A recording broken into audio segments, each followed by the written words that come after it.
और अयोध्या में रहने वाले क्या गाते हैं जो राम जी के भक्त हैं? अवध सैया मोरी छोड़ो न बहिया,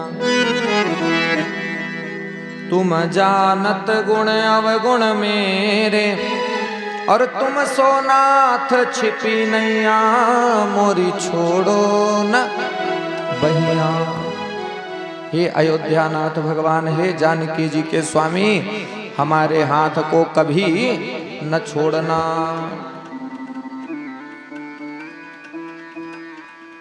अवध सैया मोरी छोड़ो न बहिया, ना मैं कीन्ही साधु सेवा, और विप्रन दान दियो नैया, इसलिए छोड़ो न बहिया अवध सैया।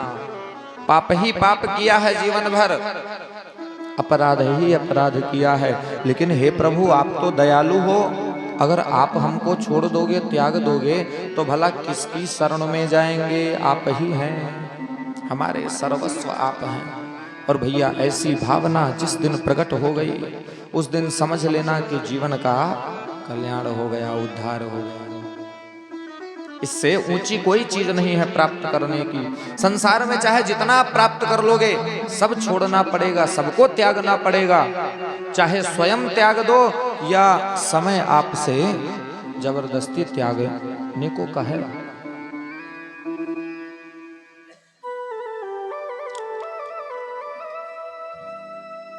जगत स्वामी राजेश्वरानंद जी गाया करते थे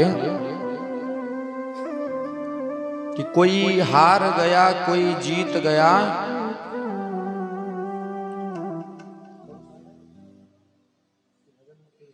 कोई जीत गया, कभी कभी दिमाग एब्सेंट हो जाता है। इस झूठे जगत का मोल ही क्या, कोई हार गया कोई जीत गया। ये संसार झूठा है, सपने की तरह है, चाहे इसमें जीत जाओ, बहुत इकट्ठा कर लो, और चाहे कुछ न कर पाओ, हार जाओ। लेकिन इस झूठे खेल का मोल ही क्या, कोई हार गया कोई जीत गया। क्या सोचता रे पागल मनवा, जो बीत गया वो बीत गया। घबराना नहीं चाहिए। फलाने आदमी ने इतना बड़ा साम्राज्य खड़ा कर लिया, हम जैसे के तैसे हैं।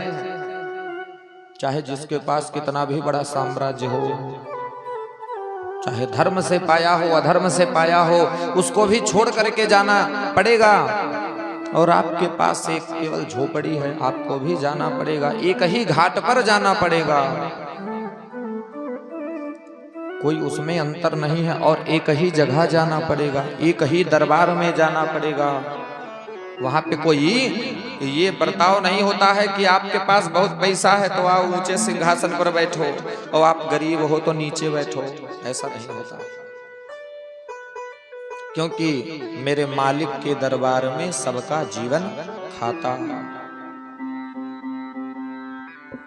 जो कोई जैसा कर्म है करता, वैसा ही फल पाता। मेरे मालिक के दरबार में सबका जीवन खाता। इसलिए भगवान से प्रेम करने का, भगवान में भक्ति करने का प्रयत्न करते रहना चाहिए। बोलिए भक्तवत्सल भगवान की जय। द्वादशी के दिन भगवान का दर्शन करने के लिए भोलेनाथ आए हैं। भोलेनाथ एक जोगी का रूप बना करके आए ठाकुर जी का दर्शन करने के लिए। जब राम जी का अवतार हुआ था तब ज्योतिषी का रूप बना करके आए थे, और जब कृष्ण का अवतार हुआ तो योगी बन करके आए। क्यों? क्योंकि भगवान शंकर राम जी या कृष्ण जी के बाल रूप का ध्यान करते हैं। ध्यान करने की अनेक विधियां होती हैं। कैसे ध्यान किया जाए, कौन सा रिश्ता बनाया जाए भगवान से, और ये रिश्ता देगा कौन? ये रिश्ता हमारा भगवान से क्या है, कौन बताएगा? ये तो कोई गुरु ही बता सकता है।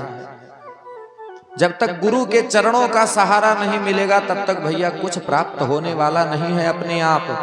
क्योंकि ये प्रेम का मार्ग, भक्ति का मार्ग, आध्यात्म का मार्ग बड़ा ही दुर्गम है, कठिन है। तो गुरु का सहारा लेना पड़ेगा। हमारे यहाँ हमारी परंपरा में जब आप गुरु दीक्षा लेंगे जा करके तो गुरु जी संबंध पत्र देते हैं कि आपका ठाकुर जी से कौन सा संबंध है। लेकिन ऐसे थोड़ी कि गए मंत्र ले लिए बस मिल जाएगा। गुरु पहले जांच करेगा कि आप इस योग्य हो, आपके अंदर लालसा है कि नहीं है, आप अधिकारी हो कि नहीं हो। जब आप अधिकारी हो गए तो आपको बता देगा कि भैया आपका भगवान से ये संबंध है। आप ठाकुर जी को ऐसा मानो, अपना प्रियतम मानो, चाहे अपना भाई मानो, कुछ भी मानो, लेकिन मानो, संबंध जोड़ो।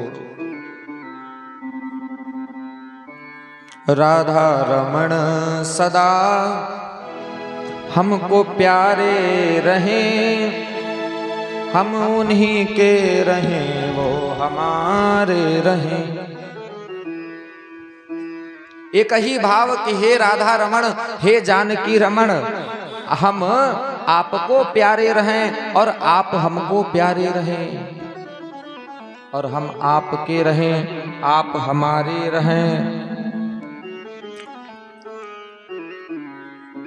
मोह नदिया की धारा बही जा रही, मेरी नैया भी उसमें चली जा रही। मोह रूपी नदी बहती जा रही है, उसमें मेरी नैया भी चली जा रही है। हे प्रभु, हम भंवर में रहें या किनारे रहें, हम उन्हीं के रहें, वो हमारे रहें। राधा रमण सदा हमको प्यारे रहें, हम उन्हीं के रहें, वो हमारे रहें। और मांगा क्या अंत में, ये सत्संग की धारा बहती रहे, सत्संग कभी न छूटे। इस धारा में, इस सत्संग रूपी नदी में हम गोता लगाते रहें, और नित हरि नाम रसना ये कहती रहे। इस जीभ से केवल आपका नाम ही प्रकट हो। नाम धीरे धीरे पहले जीभ से बोला जाएगा। परा, पश्यंती, मध्यमा, बैखरी, 4 प्रकार की वाणी होती है, और धीरे धीरे अभ्यास करते करते बैखरी से मध्यमा, मध्यमा से पश्यंती, पश्यंती से परा, नाभि से निकलने लगेगा नाम। और जब नाभि से निकलने लगेगा धीरे धीरे आपके रोम रोम से भगवान का नाम निकलने लगेगा। ऐसा योग शास्त्रों में लिखा हुआ है। लेकिन इसके लिए पहले भयंकर कठिन साधना करना पड़ेगा, अपने शरीर को तपाना पड़ेगा। तो नित सत्संग की धारा ये बहती रहे, और मेरी रसना ये हरि नाम कहती रहे। अपने जीवन को राघव पिवारे रहे, हम उन्हीं के रहें, वो हमारे रहें। ऐसी भावना हो जाए, हे प्रभु हम आपके रहें और आप हमारे रहें। बोले भक्तवत्सल भगवान की जय। तो भगवान श्याम सुंदर ने गति दी, मोक्ष दिया पूतना को। कुछ समय के बाद भगवान का जन्म नक्षत्र आया। जिस नक्षत्र में ठाकुर जी का जन्म हुआ था वह नक्षत्र दोबारा आ गया, रोहिणी नक्षत्र। और जब जन्म नक्षत्र आ गया तो गोपियों ने कहा कि मैया अब तो भगवान अपने लाला का जन्मोत्सव मनाना चाहिए। मैया ने कहा हमने तो सुना है जन्मदिन साल भर में एक बार मनाया जाता है, और तुम कह रही हो फिर मनाओ। ये बताओ अपने लाला का जन्म किस महीने में हुआ था? तो कहा लाला का जन्म तो भादों में हुआ था। और कौन सा नक्षत्र था? तो कहा रोहिणी नक्षत्र था। तो आज कौन सा नक्षत्र है? तो आज भी रोहिणी नक्षत्र है, तब मनाना चाहिए कि नहीं? तो कहा हाँ मनाना चाहिए। अब भैया फिर सबको बुलावा भेज दिया गया, गोपियां आ गईं ढोल मजीरा लेकर के, गाने लगी सब बधैया सोहर। लेकिन माता यशोदा ने सोचा ये जो लाला है, जब इसके कान में ढोल मजीरा नगाड़ा की आवाज जाएगी तब तो ये उठ जाएगा, और जब ये उठ जाएगा रोने लगेगा तो मैं इसको शांत कराने में पड़ जाऊंगी, तो ये सब आनंद सब मैं इस आनंद में शामिल नहीं हो पाऊंगी। इस उत्सव से मुझको दूर हटना पड़ेगा।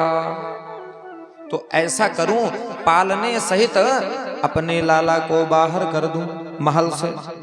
एक बैलगाड़ी थी जिसमें बहुत सारे मटके रखे हुए थे दही के। उसी बैलगाड़ी के नीचे जाकर के भगवान को पालने सहित लिटा दिया गया। अब इधर तो सब गोपियां गा बजा रही हैं, गोपियां गा रही थी बधाई सोहर, और इतने में कुछ देर के बाद ठाकुर जी की आंख खुली। ठाकुर जी ने देखा अरे अंदर गान बजान हो रहा है, और जिसके कारण हो रहा है उसको घर से बाहर कर दिया गया है। अब भगवान ने सोचा हमारे पास अगर हम जोर से चिल्लाएं तो ठीक नहीं है, अभी हम कुछ है दिन 3 महीना के हैं, चिल्ला भी नहीं सकते, कुछ कर भी नहीं सकते, तो क्या कर सकते हैं? तो बाला नाम रोदनम बलम, बालक के पास रोने का ही एक चारा है। अब जोर जोर से रोने लगे। लेकिन अंदर महल में तो बहुत सारी गोपियां, कोई ढोलक बजा रही है, कोई मजीरा बजा रही है, कोई अपना अपना सब गान बजान में लगी हुई हैं। किसी को भगवान के रोने की आवाज सुनाई नहीं पड़ी। अब ठाकुर जी को आया क्रोध, भगवान ने अपने चरणों को उठाया और उस बैलगाड़ी को टक्कर लगाई। अपने चरणों का जैसे ही उस बैलगाड़ी में थोड़ा सा स्पर्श किया, वह बैलगाड़ी ऊपर उड़ गई। उड़ने के बाद जब गिरी तो धम से आवाज आई। जितने मटके रखे थे सारे फूट गए, बैलगाड़ी चकनाचूर हो गई, और उसमें एक सकटासुर नाम का राक्षस बैठा हुआ था, वो भी मर गया। कुछ देर के बाद इधर जब सबको सुनाई पड़ा कि बहुत जोर की आवाज हुई है, बाहर निकल करके देखा तो लाला तो पालने में घूम रहे हैं, खेल रहे हैं, लेकिन बैलगाड़ी बगल में पड़ी हुई है, टूटी फूटी चकनाचूर, मटके सारे टूटे हुए हैं। यशोदा ने कहा अरे कौन सी क्या घटना घट गई, कैसा भूकंप आ गया, कौन सा चक्रवात आ गया कि ये बैलगाड़ी उड़ गई, फिर पृथ्वी पर गिरी, क्या हुआ? बगल में कुछ छोटे छोटे बच्चे खेल रहे थे, उन बच्चों से पूछा। बच्चों ने कहा कि मैया तुम्हारे लाला की आंख खुली, उसको भूख लगी, जोर जोर से रोने लगा, और जब तुमने नहीं सुना तो उसने अपना पांव दे मारा बैलगाड़ी पर, बैलगाड़ी उड़ गई, गिर गई, चकनाचूर हो गई। मैया ने कहा क्या तुम लोगों ने भांग खाया है? ये 3 महीने का बच्चा अब मार दे बैलगाड़ी को एक लात तो बैलगाड़ी उड़ जाएगी, क्या नशा किए हो? अरे मैया मेरी बात मानो, कसम खा करके कह रहे हैं कि सही बात है। अब बताओ कौन मान सकता है कि 3 महीने का बालक बैलगाड़ी को उड़ा दे एक लात में? किसी ने बालकों की बात नहीं मानी, और इधर सकटासुर का भगवान ने उद्धार कर दिया। कुछ समय के बाद तृणावर्त नाम का राक्षस आया। वह राक्षस चक्रवात का रूप लेकर के आया। चक्रवात माने वो हवा जो गोल गोल घूमती है और उसके बीच में जो भी आ गया उसको उड़ा ले जाती है। बड़े बड़े घर उड़ जाते हैं, टूट जाते हैं चक्रवात में फंस करके।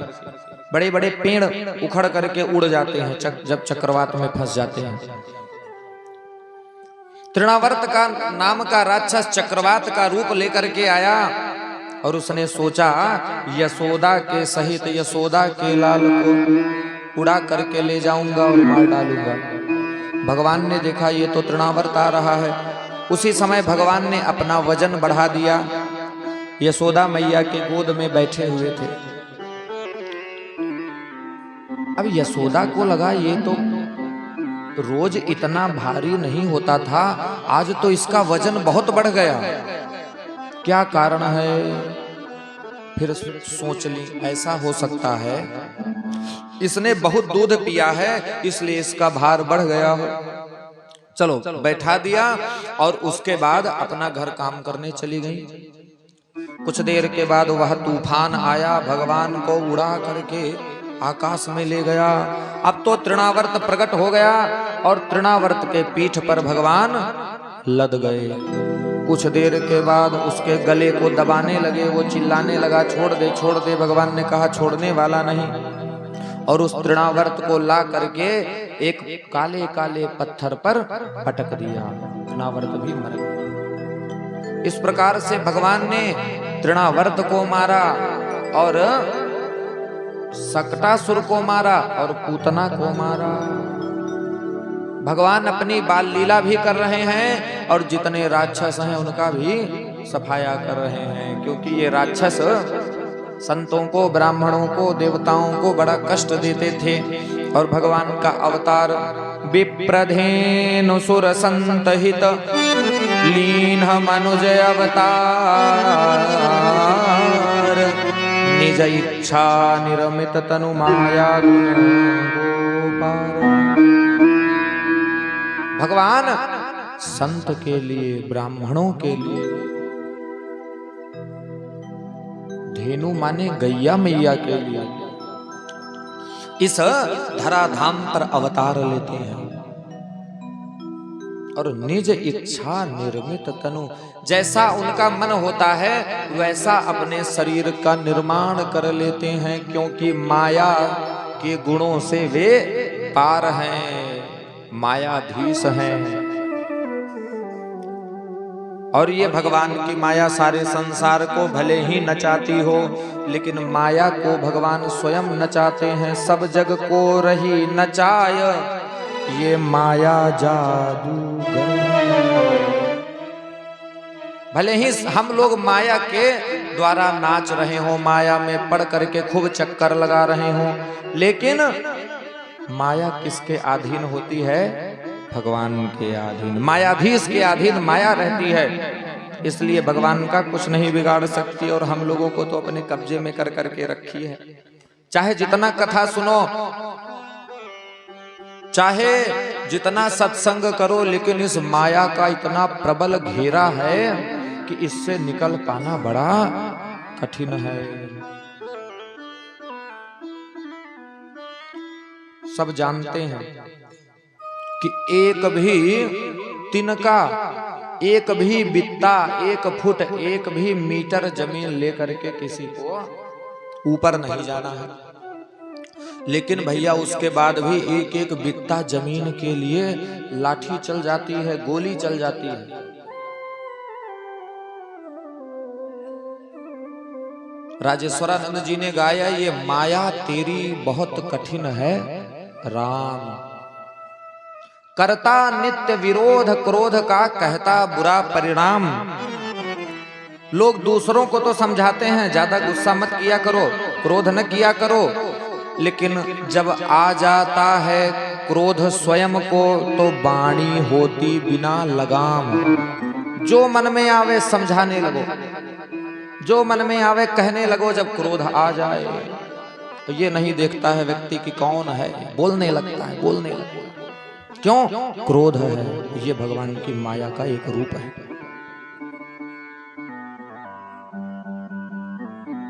रोज देखता है कि कोई न कोई जा रहा है हमारे बीच से, उसके बाद भी ऐसे ऐसे महल बनाता है जैसे यहीं पे रहना हो, इस धरती को छोड़ करके न जाना हो। किसके कारण? भगवान की माया के कारण। ये माया ही बड़ी कठिन है और उसी के चक्कर में हम लोग पड़े हैं, घन चक्कर बन गए हैं, है ना। और इससे कौन पार पा सकता है? कोई संत, कोई महापुरुष ही इस माया के बंधन को खोल सकता है।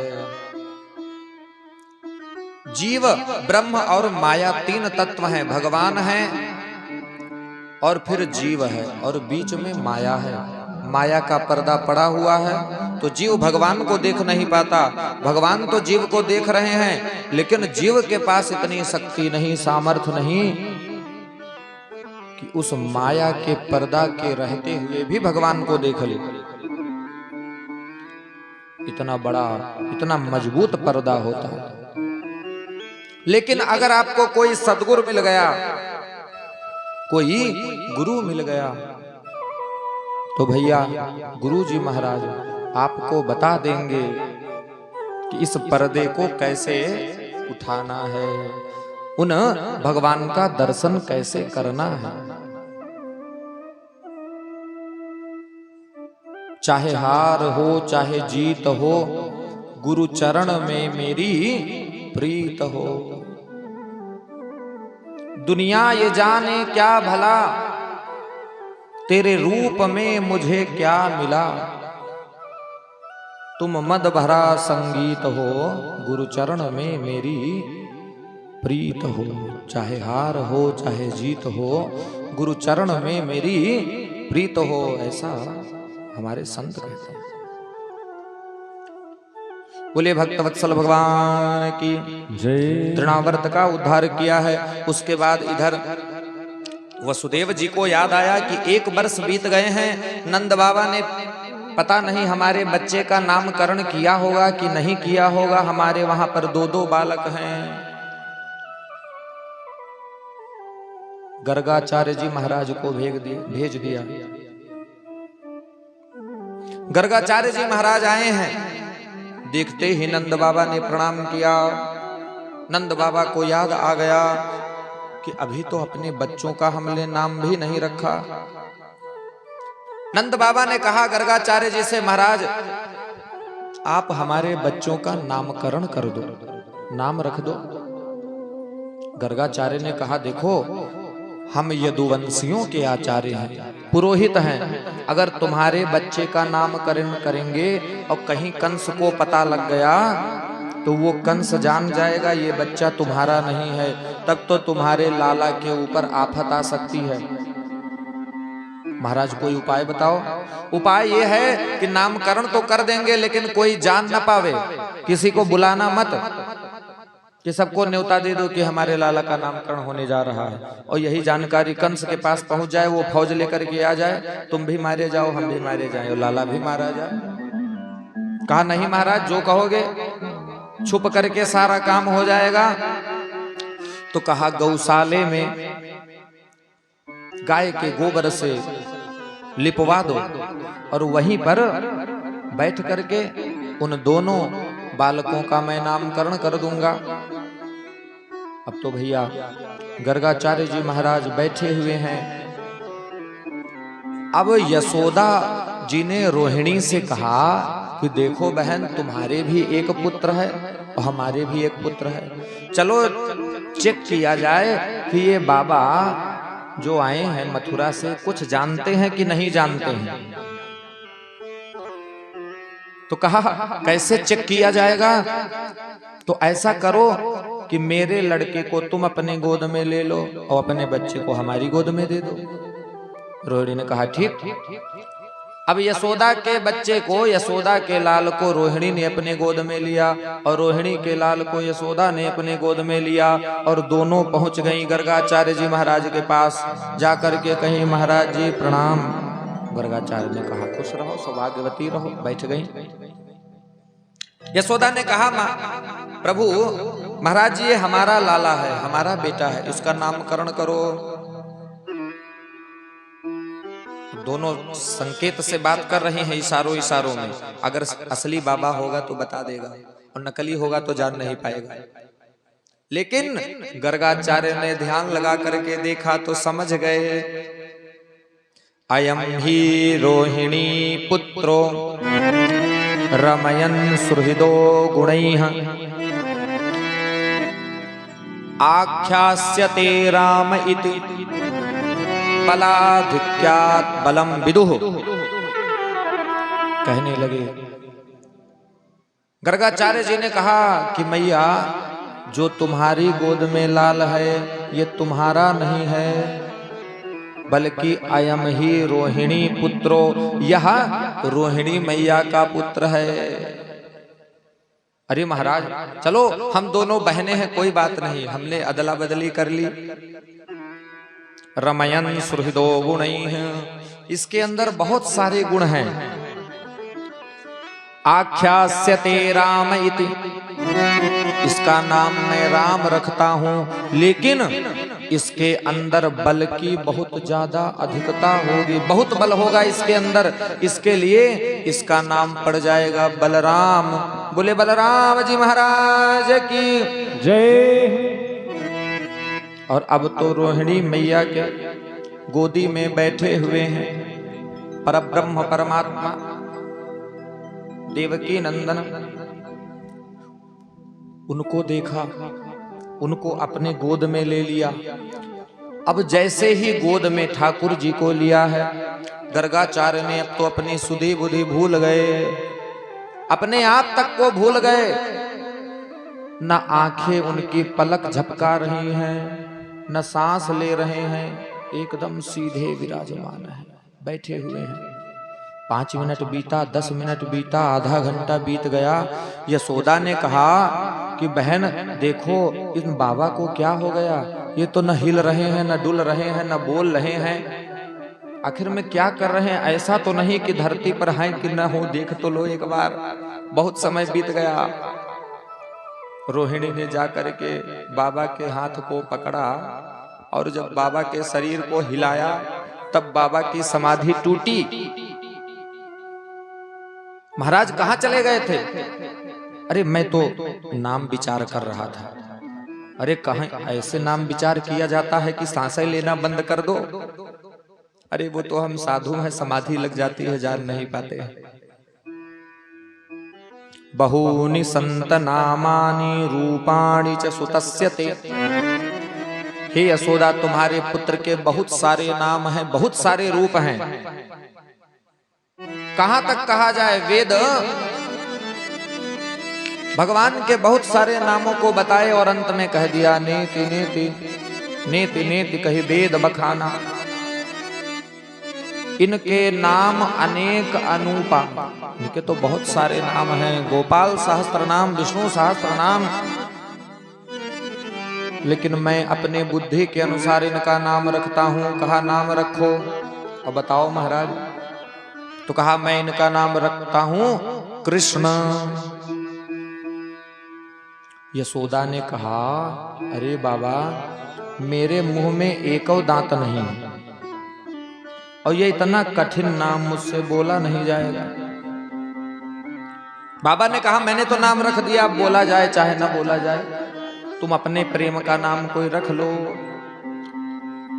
यशोदा ने कहा कि बाबा आपने चाहे जो नाम रखा हो लेकिन मैं तो अपने लाल का नाम रखती हूं।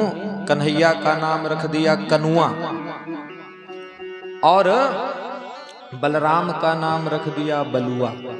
2 बेटे हो गए, एक कनुआ और एक बलुआ।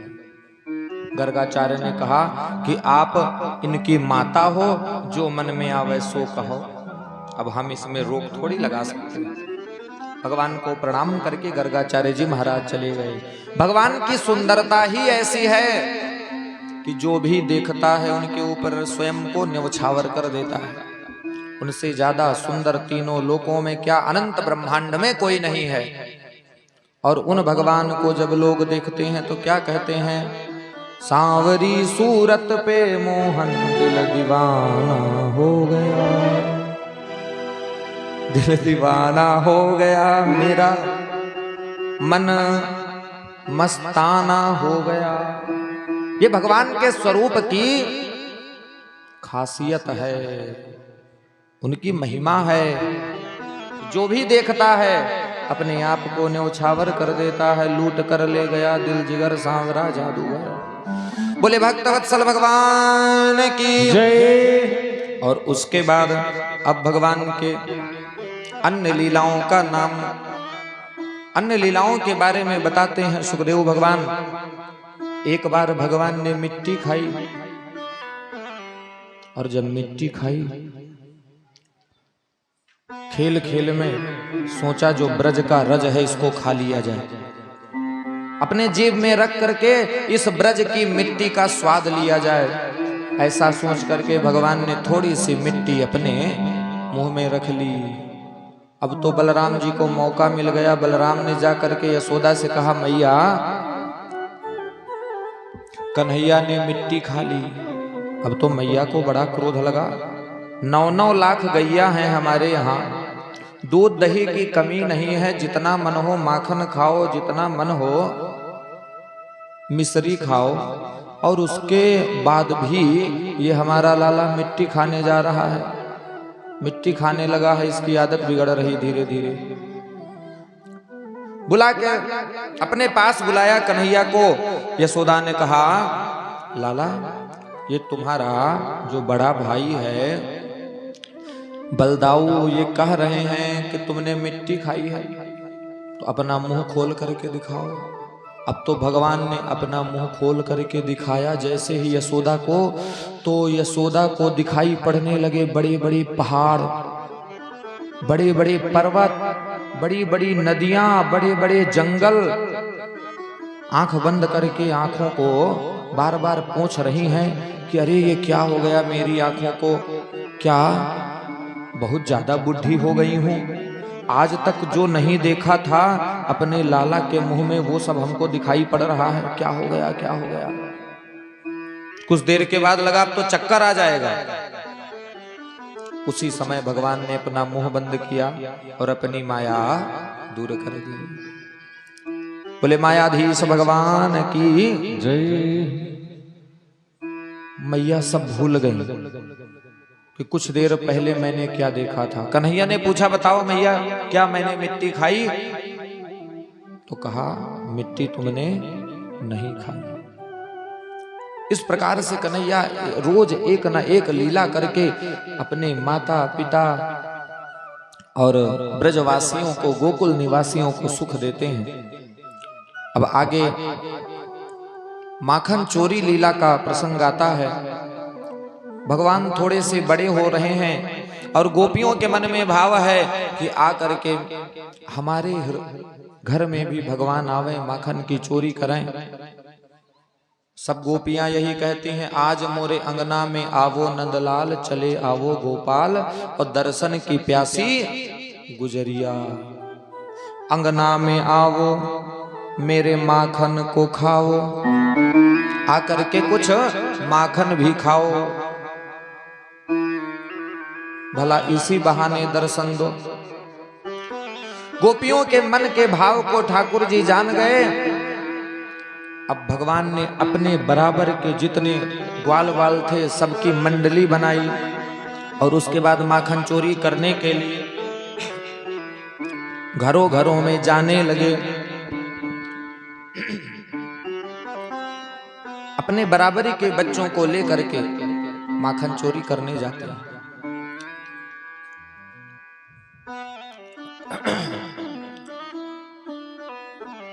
कहते हैं कि सभी लोग पहले दिन अपने अपने घर पे चोरी करो। अब बच्चों ने कन्हैया के कहने से अपने अपने घर पे चोरी करी, तो कोई तो पकड़ा गया और कोई वहां से बच निकला। अब जो पकड़ा गया वो तो मारा गया और जो बच निकला वो तो बच गया। दूसरे दिन कन्हैया ने मीटिंग करी कि बताओ भैया क्या किया तुम लोगों के साथ, तुम लोगों ने चोरी करी कि नहीं करी, चोरी करी तो पकड़े गए कि नहीं पकड़े गए। अब कुछ बच्चे तो कहने लगे कि कन्हैया तुम्हारे कहने से हमने अपने घर में ही माखन को चुराया और जैसे ही हमारी मैया ने पकड़ा तो हमारी पीठ पर लाठियां बजाई और देखो सारे निशान बने हुए हैं। कन्हैया ने कहा तुम तो फेल हो गए। कुछ ने कहा कि भैया हमने इतनी अच्छी चोरी करी कि कोई हमको पकड़ ही न पाए, न मैया और न पिता। ठीक है तुम पक्के चोर आगे निकलोगे, कोई शंका नहीं है, और जो पकड़ा गया हो हमारा साथ करे।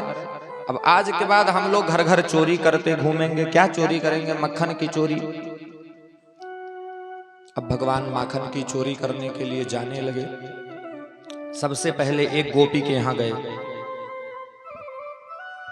वत्सान मुंचन क्वचित समये क्रोश संजातः सः। गोपी कहीं बाहर गई हुई थी, उसके यहां जाकर के बछड़े को खोल दिया और बछड़ा जा करके अपनी मैया के सारे दूध को पी लिया। शाम को गोपी ने कहा चलो अब तो गैया लगाने चलती हूँ। बाल्टी लेकर के गई, लेकिन जब दूध हो तब तो गैया दूध दे, तो पहले ही पी गया बछड़ा। गोपियां आकर के शिकायत करती हैं, वत्सान मुंचन क्वचित असमये। ये मैया, ये जो तुम्हारा लाल है ये बछड़ों को जाकर के खोल देता है। तो मैया ने कहा कि बछड़ों को खोल देता है, तुम कहती होगी कि मैं दूध लगाने जा रही हूँ, बछड़ों को खोल दो। तो कहा नहीं, जब मैं कहती हूँ कि कन्हैया मैं दूध दूहने जा रही हूँ, बछड़ा खोल दो, तब ये कहता है अरे गोपी क्या तुम हमको रुपया देती हो, नौकर समझी हो जो तुम्हारा काम करे घर का, और तब डांट के चला जाता है, और जब समय नहीं होगा उस समय जाकर के खोल देगा। तो ऐसा करो, डांट दिया करो। यशोदा ने कहा कि जब ऐसी गलती करे मेरा लाल तो इसको डांट दिया करो। गोपियां कहती हैं कि मैया जब मैं इनको डांटती हूं तो इतना खिलखिला के हंसता है कि मैं अपने आप को भूल जाती हूं, डांटना तक भूल जाती हूं। मैं क्या करूं? एक गोपी ने कहा एक दिन तो मैंने छीके पर टांग दिया मटकी को। अब तुम्हारा लाला अपनी फौज लेकर के आया, उसने देखा ये गोपी तो बड़ी चतुर है, बहुत ऊंचाई पर छीका बांधा हुआ है, अब वहां से कैसे माखन चुराया जाए। तो इसने क्या किया कि एक बड़ा बांस का टुकड़ा लेकर के आया और उस बांस से इसने जोर से उस मटकी पर मारा और वो मटकी फूट गई। और उसके बाद बारी बारी से जितने साथी थे सब लोगों ने खाया और मैंने इसको पकड़ लिया कुछ देर के बाद, और सब तो भाग गए लेकिन ये पकड़ा गया। मैंने इसको पकड़ के कहा कि कन्हैया आज तुम मेरी पकड़ में आए हो, अब चलो तुम्हारी मैया के पास ले चलती हूँ। अब मैं इसको लाने लगी और आप तो जानती हो मैया कि हमारे यहाँ ये प्रथा है कि जो स्त्रियां हैं लंबी लंबी घूंघट करके चलती हैं। तो मैं लंबी सी घूंघट करके आ रही थी, एक इसका हाथ अपने हाथ से पकड़े हुए थी और रास्ते में मेरा लाला कन्हैया को दिखाई पड़ा। उसने संकेत में पूछा कि कहाँ जा रहे हो, मेरी मैया तुमको लेकर के कहाँ जा रही है। तो कन्हैया ने कहा हमारे घर जा रही है, वहां पर बहुत बढ़िया बढ़िया पकवान बना है, खाने जा रही है, अगर तुम्हारा मन हो खाने का तो आ जाओ। तो मैया इसने मुझसे कहा कि सुनो गोपी, देखो मेरा हाथ कितना कोमल है, तुम मेरा दाहिना हाथ पकड़े हो बहुत देर से, ऐसा करो अब दाहिना छोड़ करके बायां हाथ पकड़ लो। और जैसे ही मैंने दाहिना हाथ इसका छोड़ा, इसने मेरे बेटे का ही हाथ मेरे हाथ में दे दिया और मैं तो घूंघट की थी, मुझे पता ही नहीं चला इसने क्या किया। अब मैं अपने बेटे को लेकर के तुम्हारे पास पहुंच गई और जब चिल्लाने लगी कि देखो यशोदा, आज मैंने तुम्हारे कन्हैया को पकड़ लिया और तुम आई तो तुमने कहा अरे गोपी क्या तुम भांग खाई हो, क्या नशे में हो, तुम मेरे लाला को नहीं अपने लाला को ही अपने हाथ में पकड़े हो। और उसके बाद जब मैंने अपने लाला को देखा तो जोर से एक थप्पड़ मारा। उसने जाकर के कन्हैया से पूछा कि तुमने तो कहा था वहां पर रसगुल्ला बना है अभी खाने को मिलेगा, और यहाँ पर तो एक झापड़ मिला है। कन्हैया ने कहा व्यवस्था वही थी लेकिन बीच में सब खेल हो गया। तो ऐसी ऐसी लीलाएं करता है। एक गोपी ने कहा एक दिन मैंने बहुत प्रयास करके पकड़ लिया, और जब पकड़ लिया तो इसने कहा गोपी तुम हमको हमारी मैया के पास ले जा करके क्या करोगे? तो ठीक है नहीं ले जाती हूं, लाओ तुमको यहीं पर बांध देती हूं। अब मैं इसको खंभे से बांधने लगी, लेकिन मैया न जाने इसने कौन सा जादू किया कि हर बार रस्सी कम पड़ जाए। इसने कहा जब मैं परेशान हो गई तो ये कन्हैया बोला कि गोपी तुमको बांधना नहीं आता है, लाओ हम सिखावें। और मुझको खड़ा कर दिया खंभे से सटा करके, और पैरों की ओर से रस्सी बांधने लगा, और जब गले तक पहुंच गई वहीं पर रस्सी कस दिया। अब मैंने कहा लाला छोड़ दो, मैं जान गई रस्सी बांधना। इसने कहा अब तुम बंधी रहो, हम यहां से जा रहे हैं। मैया मैं दिन भर बंधी रही, जब शाम को हमारे पति देव आए तब उन्होंने रस्सी खोली। ऐसा ऐसा नटखटापन तुम्हारा लाल करता है, क्या करूं? सुना तो भगवान ऐसी ऐसी लीलाएं करते हैं। उसी पर एक भजन है जो अभी आप लोग श्रवण करेंगे और उसके बाद आगे की कथा को। भोली बाकी बिहारी लाल की जय। अरी मैया कन्हैया की, अरी मैया कन्हैया की, शिकायत क्या करूं नटखट की। गगरिया गगरिया फोड़ दी मेरी री, गगरिया फोड़ दी मेरी, गगरिया फोड़ दी मेरी, गगरिया फोड़ दी मेरी। अरे मैया कन्हैया की, शिकायत क्या करूं नटखट की।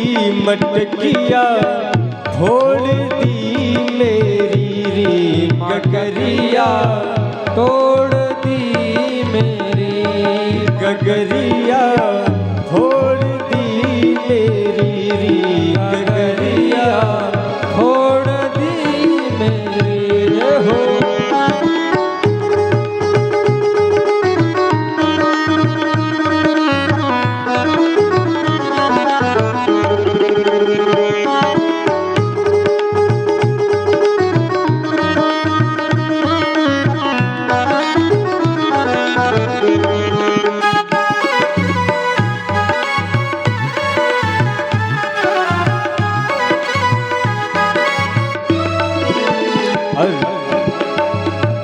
अंधेरी रात में आकर मेरा माखन चुराता है, मेरा माखन चुराता है। अंधेरी रात में आकर मेरा माखन चुराता है, मेरा माखन चुराता है। ये लड़ता है झगड़ता है, मुझे आंखें दिखाता है, मुझे आंखें दिखाता है। चुनरिया खींच के मेरी वो मारा हाथ घूंघट पट पे, गगरिया छोड़ दी मेरी, लथनिया तोड़ दी मेरी, गगरिया छोड़ दी मेरी, गगरिया छोड़ दी मेरी।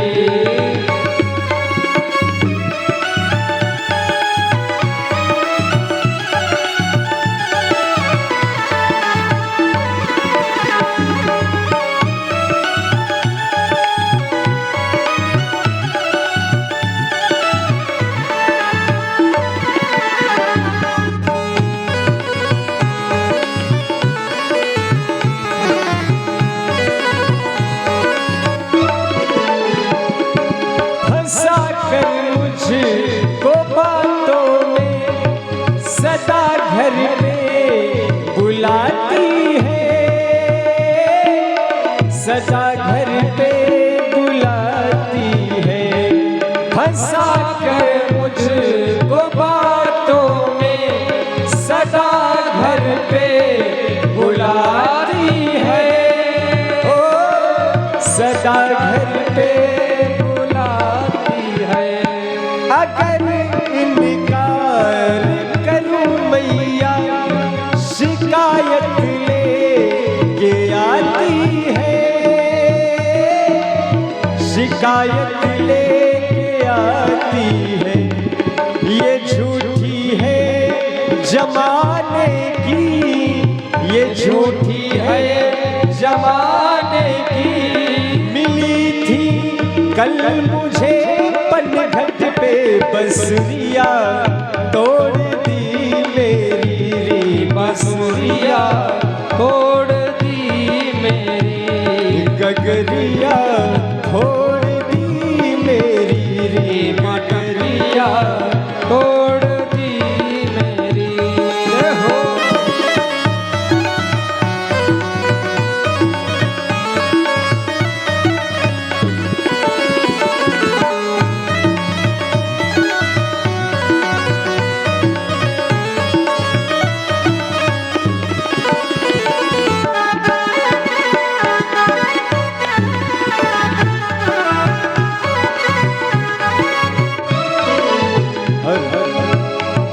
ये झगड़ा को कान्हा का निराला है, अनोखा है, निराला है, अनोखा है। बिहारी से मिलने का सुनहरा ही मौका है, ओ सुनहरा ही मौका है। मैं बलिहारी रिमेवारी कन्हैया को बिठा कर घर में गगरिया, ओ लगनिया जोड़ दी मेरी री गगरिया, छोड़ दी मेरी। हरी मैया कन्हैया की शिकायत क्या करूं, नटखट की गगरिया, छोड़ दी मेरी रे गगरिया, छोड़ दी मेरी गगरिया, छोड़ दी मेरी गगरिया, छोड़ दी मेरी गगरिया, छोड़ दी मेरी गगरिया, छोड़ दी मेरी। बोले माखन चोर भगवान की जय। श्री बाल कृष्ण लाल की जय। इस प्रकार से भगवान ने बड़ी सुंदर माखन चोरी की लीला करी है। और उसके पश्चात सुखदेव भगवान कहते हैं, एकदा गृहदासीसु यशोदानंद गेहिनी कर्मांतर नियुक्तासु निर्ममंथ स्वयं दधि यानि यानि गीतानि तद्बाल चरितानि च दधि निर्मंथने काले स्मरन्ति तान्यगायत। एक दिन की बात है, माता यशोदा बैठ करके दही का मंथन कर रही थी, दही मथ रही थी। माखन ठाकुर जी के लिए बनाने के लिए दही मथ रही थी, लेकिन साथ में और क्या कर रही हैं, यानि यानि गीतानि तद्बाल चरितानि च, भगवान के बाल चरित्र का भी गान कर रहे हैं। मन वचन कर्म तीनों के द्वारा जब हम भगवान की आराधना करते हैं तो भगवान अवश्य ही हमारे ऊपर प्रसन्न हो जाते हैं। मन के द्वारा कन्हैया के सुंदर बाल लीलाओं का चिंतन कर रही हैं, शरीर के द्वारा तो दही मथ ही रही हैं। किसके लिए? कन्हैया के लिए। और वाणी, तीन ही चीज तो है, मन तन और वाणी। वाणी के द्वारा भगवान कृष्ण जो बाल लीलाएं करते हैं उनका गान कर रही हैं। तद बाल चरितानि च, भगवान के बाल चरित्रों का गान करती हैं। भगवान ने देखा मेरी मैया अपना मन तन और वाणी तीनों के द्वारा मेरी आराधना कर रही हैं, तो बड़े प्रसन्न हो गए। दौड़ते हुए आए ठाकुर जी और मैया के गोदी में आकर के बैठ गए और कहने लगे मुझे दूध पिलाओ, मुझे बहुत तेज भूख लगी है।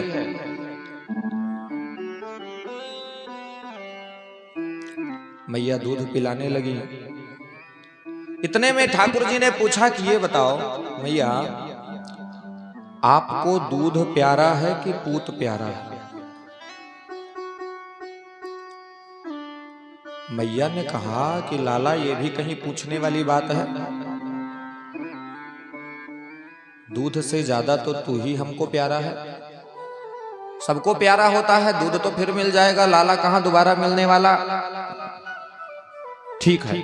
इसके बाद फिर दूध पीने लगे। इतने में मैया को ध्यान आया, अरे मैं तो चूल्हा पर भगोने में दूध रख के भूल आई थी, वो तो उबाल खा करके बाहर गिर गया होगा। जैसे ही याद आया तुरंत कन्हैया को बैठा दिया और उसके बाद दौड़ गई दूध देखने के लिए, बचा है कि सब गिर के स्वाहा हो गया। इधर भगवान ने सोचा अभी कुछ देर पहले मैया ने कहा था कि मुझको पूत ज्यादा प्यारा है, और अब जब दूध की याद आई तो दूध देखने के लिए चली गई। उसी समय सोचा कि ये जो दूध है यही हम दोनों के प्रेम के बीच में बाधा बन रहा है। तुरंत उठाया छोटा सा पत्थर और जितने भी मटके थे सारे मटकों को फोड़ दिया। कुछ देर के बाद मैया लौट करके आई, देखा सारा दही, सारा दूध, सारा माखन बिखरा पड़ा है कमरे में। और कन्हैया थोड़ी दूर भाग गई। इतना सब करने के बाद, लाला तूने ऐसा क्यों किया? कन्हैया ने कहा मेरा मन, अगर तुम्हारा मन है तो हमारा मन भी कुछ कर रहा है। क्या कर रहा है? हमारा मन कर रहा है तुम्हारी थोड़ी सी सेवा कर दे। तो मैया सेवा करो तो हम तो तैयार हैं सेवा कराने के लिए। पैर दबाओगी, हाथ दबाओगी, मालिश करोगी? बेटा मालिश तो करूंगी लेकिन हाथों से नहीं, डंडों से। और मैया ने उठाई अपनी लाठी, भगवान को दौड़ाई। अब तो ठाकुर जी धीरे धीरे आगे भाग रहे हैं, पीछे मैया उनको पकड़ने का प्रयास कर रही हैं।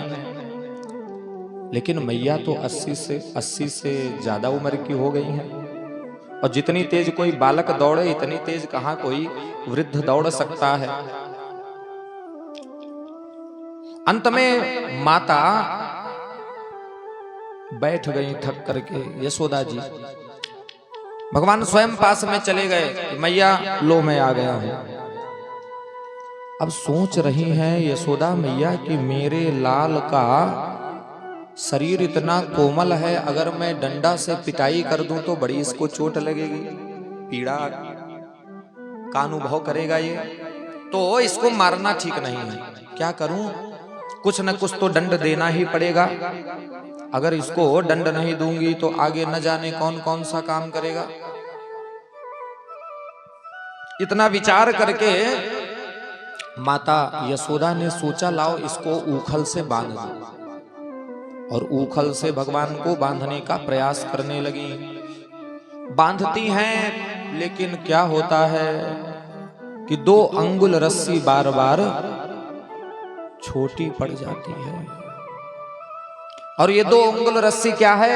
एक है भक्त का परिश्रम और दूसरा है भगवान की कृपा। आप चाहे जितना परिश्रम करो भगवान की प्राप्ति के लिए, लेकिन जब तक भगवान की कृपा नहीं होगी तब तक प्राप्ति असंभव है। परिश्रम करे कोई कितना भी, लेकिन कृपा के बिना काम बनता नहीं है। अंत में ठाकुर जी ने देखा कि मैया बहुत ज्यादा थक गई हैं, तो तो अपनी मैया को थका हुआ देख करके स्वयं भगवान बंध गए उखल से। मैया चली गई काम करने। जिस आंगन में ठाकुर जी रहते थे उसी आंगन में अर्जुन के दो बहुत बड़े वृक्ष लगे हुए थे। भगवान घुटनों के बल खिसकते खिसकते पहुंच गए, उन दोनों वृक्षों के बीच से निकल गए। अपना तो निकल गए और बंधे थे ऊखल में, वो ऊखल जा करके फंस गया। जैसे ही थोड़ा सा जोर लगाया वे दोनों पेड़ गिर गए। जैसे ही पेड़ गिरे हैं, नलकूबर और मणिग्रीव नाम के जो कुबेर के पुत्र थे, हाथ जोड़ करके दिव्य शरीर धारण किए हुए भगवान की वंदना करने लगे हैं। भगवान ने उनको भक्ति का आशीर्वाद दे करके विदा किया। इधर जब वे दोनों चले गए अपने धाम को, उसके बाद पेड़ के गिरने की आवाज सुनाई पड़ी। नंद बाबा ब्रजवासी दौड़े दौड़े आए, देखा क्या हुआ है, इतनी जोर की आवाज कहां से आई। सबने देखा कन्हैया उखल से बंधे हुए हैं और दो जो बड़े बड़े अर्जुन के पेड़ थे वे गिरे पड़े हैं। अब नंद बाबा ने बहुत डांटा यशोदा को। चौथे पन में बुढ़ापा में संतों की कृपा से, भगवान की कृपा से हमको इतना बढ़िया लाला मिला और तुमने उखल से बांध दिया। थोड़ी सी भी चिंता नहीं की कि इसका शरीर कितना कोमल, अभी कुछ हो जाता तो हम लोग कैसे जीवित रहते। और ये देखो, ये हमारे गोकुल के रहने वाले स्त्री पुरुष इन कन्हैया से कितना प्रेम करते हैं, इनको कितना दुख होता अगर कन्हैया को कुछ हो जाता। यशोदा ने कहा कि हमसे गलती हो गई, आज के बाद ऐसा नहीं करूंगी। उसी समय मीटिंग बुलाई गई है।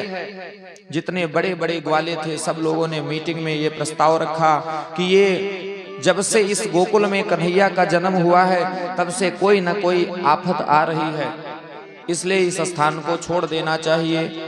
भगवान की प्रेरणा से उपनंद ने प्रस्ताव दिया, जो नंद के भाई हैं, कि अब हम लोगों को वृंदावन धाम चलना चाहिए और वृंदावन धाम में चल करके अपना घर मकान बनाना चाहिए। नंद बाबा ने घोषणा करा दी कि हम सभी लोग अब वृंदावन चलेंगे। अपने अपने सामग्रियों को, वस्तुओं को बैलगाड़ी पर रख करके जितने भी लोग थे सब लोग वृंदावन की ओर चल पड़े। वृंदावन कौन सा वन है? वृंदा है भगवान की जो पत्नी तुलसी है, उनका नाम वृंदा। पूर्व जन्म में जहां पर बहुत सारे तुलसी के पौधे लगे हों वो वन है वृंदावन। या फिर जहां राधा रानी का राज चलता हो, जहां की स्वामिनी राधा रानी हो, उस वन का नाम है वृंदावन। और अगर वृंदावन में चलना है तो राधे रानी को प्रणाम करना पड़ेगा, उनकी जय जयकार करना पड़ेगा। बोले राधा रानी सरकार की जय। वृंदावन धाम अपार जपे जा, राधे राधे राधा सब वेदन को सार जपे जा। राधे राधे आप लोग सुनते ही होंगे सब। अपनी तैयारी करके सभी लोग वृंदावन में पहुंचे हैं और वहां पर पहुंच करके अपना अपना सब लोगों ने निवास स्थान बनाया, अपना घर मकान बनाया। भगवान थोड़े से बड़े हो गए हैं, लगभग 2.5 वर्ष की अवस्था तक ठाकुर जी गोकुल में रहे थे और उसके बाद फिर वृंदावन आ गए थे। कुछ समय के बाद भगवान ने कहा कि अब हम भी गैया चराने जाएंगे। मैया ने कहा अभी तुम बहुत छोटे हो, गैया चराने न जाओ, अभी पहले बछड़ों को चराओ। अब छोटे छोटे बछड़ों को लेकर के ठाकुर जी चराने जाने लगे अपने ग्वाल बालों के साथ में। छोटी छोटी गैया, छोटे छोटे ग्वाल, छोटो सो मेरो मदन गोपाल। का खाए गैया का खाए और का खाए मेरो। तो क्या गैया क्या खाती है? घास खाए गैया, दूध पिए ग्वाल, माखन मिश्री खाए मेरो मदन।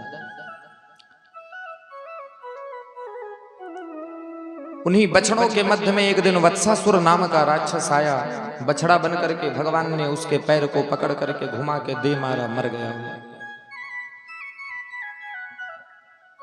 उसके बाद ठाकुर जी थोड़े और बड़े हुए हैं। अब तो गैया चराने जाने लगे ग्वाल बालों के साथ में। एक दिन बकासुर नाम का राक्षस आया, बगुला का वेश बना करके भगवान को देखते ही निगल गया। भगवान ने उसके दोनों चोंचों को फाड़ दिया।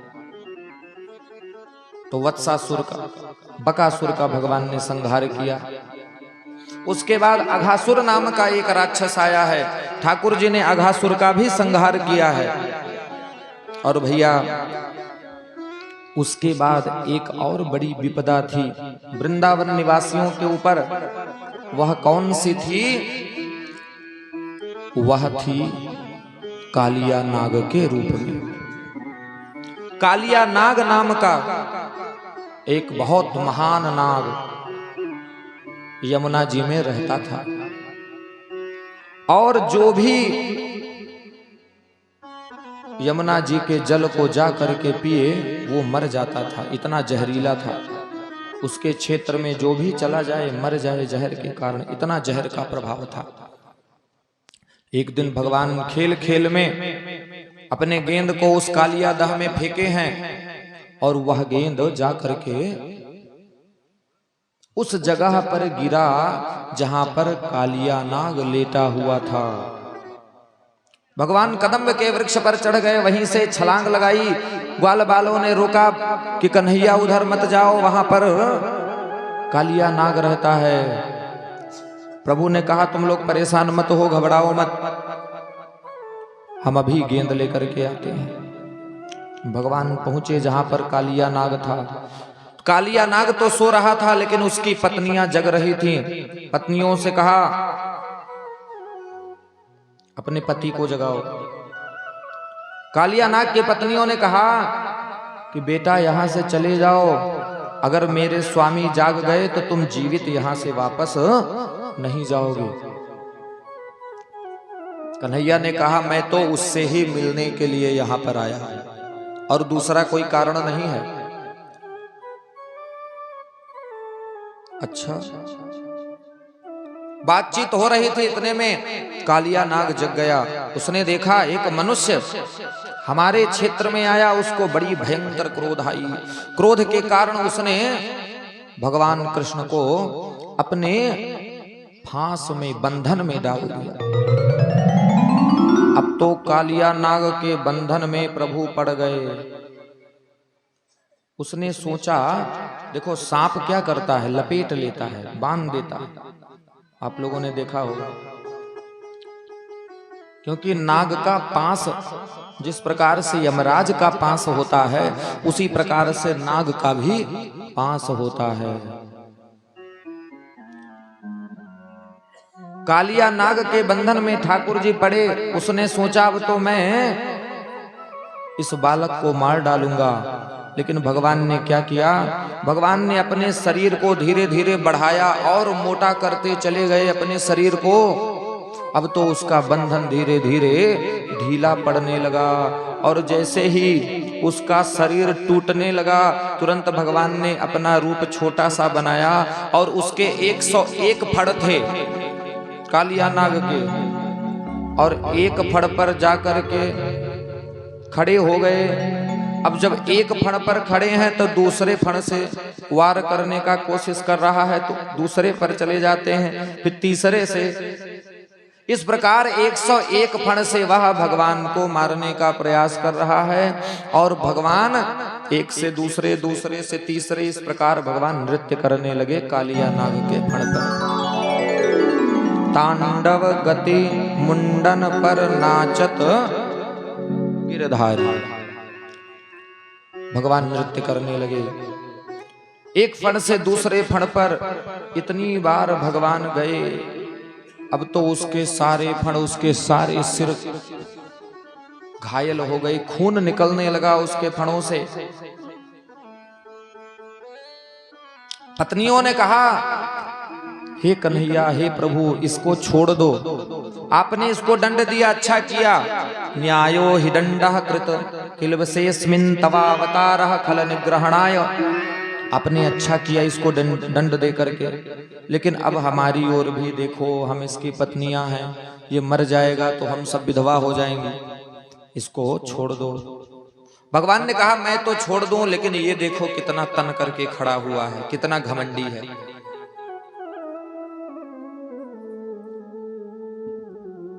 अगर ये झुके तो मैं इसको छोड़ सकता हूं। कालिया नाग ने कहा रुको रुको, हमको आपसे बात करनी है। भगवान बगल में जाकर के खड़े हो गए। बताओ। कालिया नाग कहने लगा ये बताओ प्रभु, नागों की रचना किसने करी, नागों को किसने बनाया दुनिया में? तो कहा हमने बनाया। तो जब सर्पों को सांपों को आपने बनाया, तो सांपों के मुंह में जहर किसने डाला? तो कहा हमने डाला। तो जब आपने हमको बनाया, हमारे मुंह में जहर डाला और साथ में हमारा स्वभाव भी बहुत क्रोधी बना दिया, हम सब बड़े क्रोधी होते हैं, तो सब आपके कारण हो रहा है। तो अगर मैं किसी को मार डालता हूं तो क्या गलत करता हूं? भगवान ने कहा मैंने भले ही तुमको बनाया, तुम्हारे मुंह में जहर भरा, तुमको क्रोधी बनाया, लेकिन मैंने तुम्हारे रहने के लिए तो जगह दे दी। रमणक द्वीप में वहां जाकर के रहो। महाराज वहां पर तो आपका गरुण आता है और आपके वाहन गरुण से हमें डर लगता है।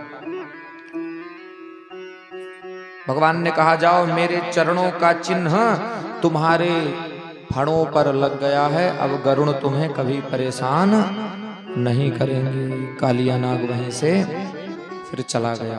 रमणक द्वीप में, इंडोनेशिया, जो इंडोनेशिया नाम का द्वीप है, पुराने समय में प्राचीन काल में उसका नाम था रमणक द्वीप।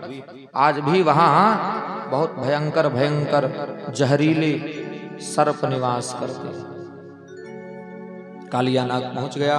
अब अघासुर, बकासुर, वत्सासुर, कालिया नाग, पूतना, सकटासुर, इन सब राक्षसों का भगवान ने संहार कर दिया। अब तो और भी लीलाएं करनी है। भगवान एक दिन मैया से कहने लगे हमारा ब्याह करा दो। मैया ने कहा किससे ब्याह करा दें, नाम बताओ। ठाकुर जी ने कहा राधिका गोरी से, बिरज की छोरी से मैया करा दे मेरो ब्याह। मैया ने कहा उम्र तेरी छोटी है और नजर तेरी, ये तो भक्तों के भाव हैं। इस प्रकार से भगवान अद्भुत लीलाएं करते हुए अपने भक्तों को सुख दे रहे हैं। कुछ समय के बाद ठाकुर जी ने देखा दीपावली का दिन है और प्रातः काल से ही मैया अनेक प्रकार के व्यंजन बना रही हैं, पकवान बना रही हैं। ठाकुर जी ने पूछा मैया ये पकवान क्यों बना रही हो? इतनी सारी मिठाइयाँ, इतने प्रकार के पकौड़ी, कचौड़ी, खीर, मालपुआ क्यों बन रहे हैं? मैया ने कहा अब हमारे पास समय नहीं है, जाओ नंद बाबा से पूछो। भगवान कृष्ण आ गए नंद बाबा के पास। कहने लगे कि हे बाबा ये बताओ, कथ्यताम में पितः कोयम संभ्रमो वा उपागतः, ये बताओ ये सारे इतने व्यंजन पूरे वृंदावन में क्यों बनाए जा रहे हैं? नंद बाबा ने कहा बेटा हम लोग आज के दिन भगवान इंद्र की पूजा करते हैं। इंद्र की पूजा क्यों करते हो? तो कहा परजन्यो भगवान इंद्रः मेघः तस्यात्म मूर्तयः। हे बेटा कन्हैया, जो ये मेघ हैं ये इंद्र के ही रूप हैं, इंद्र के ही स्वरूप हैं। और देखो हम लोग ग्वाल हैं, हम लोग गाय का दूध बेच करके, दही बेच करके अपना जीवन यापन करते हैं। और देखो जब पानी बरसेगा तब हरी हरी घास उगेगी। जब घास उगेगी तो उन घासों को गैया खाएगी। जब गैया खाएगी तो खूब दूध देगी और दूध देगी, उसी को हम लोग जा करके बेच करके फिर अपना जीवन यापन करते हैं। तो कहीं ऐसा न हो कि इंद्र नाराज हो जाएं, बारिश न हो, इसलिए इंद्र को प्रसन्न करने के लिए हम लोग पूजन करते हैं। कन्हैया ने कहा कि इनका पूजन करने से कोई लाभ नहीं है। अगर पूजन करना है तो गोवर्धन की पूजा करो। ये जो गिरिराज नाम के पर्वत हैं, इनका पूजन करो। इंद्र का पूजन करने से कोई फायदा नहीं। देखो, भगवान को समझो भंडारी। आपने अपने घर पे भंडारी बुलाया और उसको कुछ नहीं दिया, और उससे आपने कहा कि खीर मालपुआ रबड़ी बना दो, तो क्या बना पाएगा? जब उसको कोई सामग्री आप नहीं देंगे तो कुछ नहीं बना पाएगा। और अगर बढ़िया सामग्री दे दिए तो जो कहोगे बना करके दे देगा। उसी प्रकार से भगवान भी हैं, जो जैसा कर्म करता है उसको वैसा फल प्रदान करते हैं। काहू न को सुख दुख कर दाता, निज कृत कर्म भोग सुनु भ्राता। जब भगवान राम का वनवास हुआ, भगवान श्रृंगवेरपुर पहुंचे, रात्रि में कुश के साथरी पर सो रहे थे।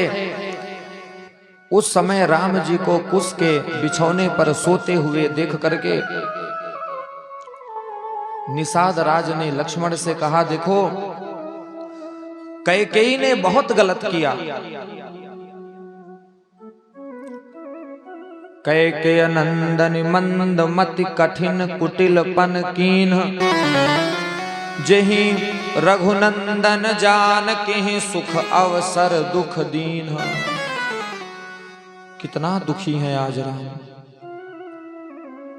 अरे ये तो बड़े कोमल शरीर वाले हैं, राजकुमार हैं। अगर कैकेयी वरदान न मांगती तो आज इनको इस कुश के बिछौने पर सोना न पड़ता।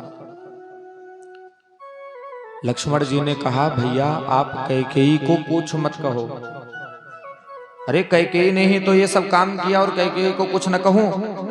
हाँ, क्यों? क्योंकि संसार में कोई किसी को न सुख देता है न दुख देता है। अपने कर्मों के अनुसार ही व्यक्ति को सुख भोगना पड़ता है और दुख भोगना पड़ता है। हमारे शास्त्रों में 3 प्रकार के कर्म बताए गए, संचित, प्रारब्ध और तीसरा है क्रियमाण। हम लोगों के एक जन्म नहीं हुए, करोड़ों बार हम लोग मनुष्य बने और हर बार कोई न कोई कर्म किया, और ये सारा कर्म जा करके जहां इकट्ठा हो रहा है उसको कहते हैं संचित कर्म। और जब हम लोग मनुष्य के रूप में आते हैं संसार में, तो जो ब्रह्मा जी भोगने के लिए दे देते हैं उसे कहते हैं प्रारब्ध। और जो फिर हम नए नए कर्म करते हैं वह फिर जाकर के संचित में जुड़ जाता है, उसे कहा जाता है क्रियमाण। जैसे आपने बैंक में खूब पैसा इकट्ठा कर दिया तो उसमें संचित कर दिया, 5 लाख रुपया डाल दिया मान लो, और उसके बाद उसमें से 1 लाख रुपया अपने खर्चा के लिए निकाल लाए। आपने कहा हमको इतना खर्चा चाहिए तो उतना रुपया निकाल लाए, ये हो गया आपका प्रारब्ध। और फिर उसी रुपया से कमा करके जो डाल दिया बैंक में, ये हो गया क्रियमाण। उसी प्रकार से यह सृष्टि का क्रम चलता रहता है। तो काहू न को सुख दुख कर दाता, निज कृत कर्म भोग सब कहा। आपकी बात सही हो सकती है। एक संत ने ऐसा कहा तो एक व्यक्ति ने पूछा, महाराज ये बताओ, एक आदमी जा रहा था, उसने देखा बगीचे में आम का पेड़ है और आम के पेड़ पर बहुत सुंदर आम है। आंखों से उसने देखा, पैरों से चल करके गया और हाथों से अपने उस आम को तोड़ा, और उस आम को तोड़ने के बाद मुंह से उसको खाया, और मुंह से खाने के बाद भैया जब उस आम की जो रक्षा कर रहा था, उस रक्षक को पता चला कि इस आदमी ने आम तोड़ा है, बिना पूछे लाठी लेकर के आया, एक लाठी पीठ पर मारा। गलती किसने किया था? आंख ने, जो देखा था। और फल किसको मिला? पीठ को, जो बेचारी कुछ नहीं की थी। महात्मा ने कहा ठीक तुमने कहा, देखा था आंख ने, इसलिए दंड आंख को मिलना चाहिए, लेकिन मिला किसको? पीठ को। लेकिन ये बताओ, जब पीठ पर मार पड़ी, डंडा पड़ा, तो आदमी रोया, और जब रोया तो आंसू कहां से निकला? आंख से। तो गलती किसने की थी? न आंख देखती न लाठी पड़ती। तो जो गलती करता है उसी को फल भोगना पड़ता है।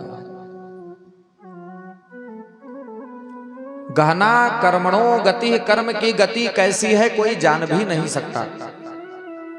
ये मनुष्य के, हम लोगों के बस का नहीं है।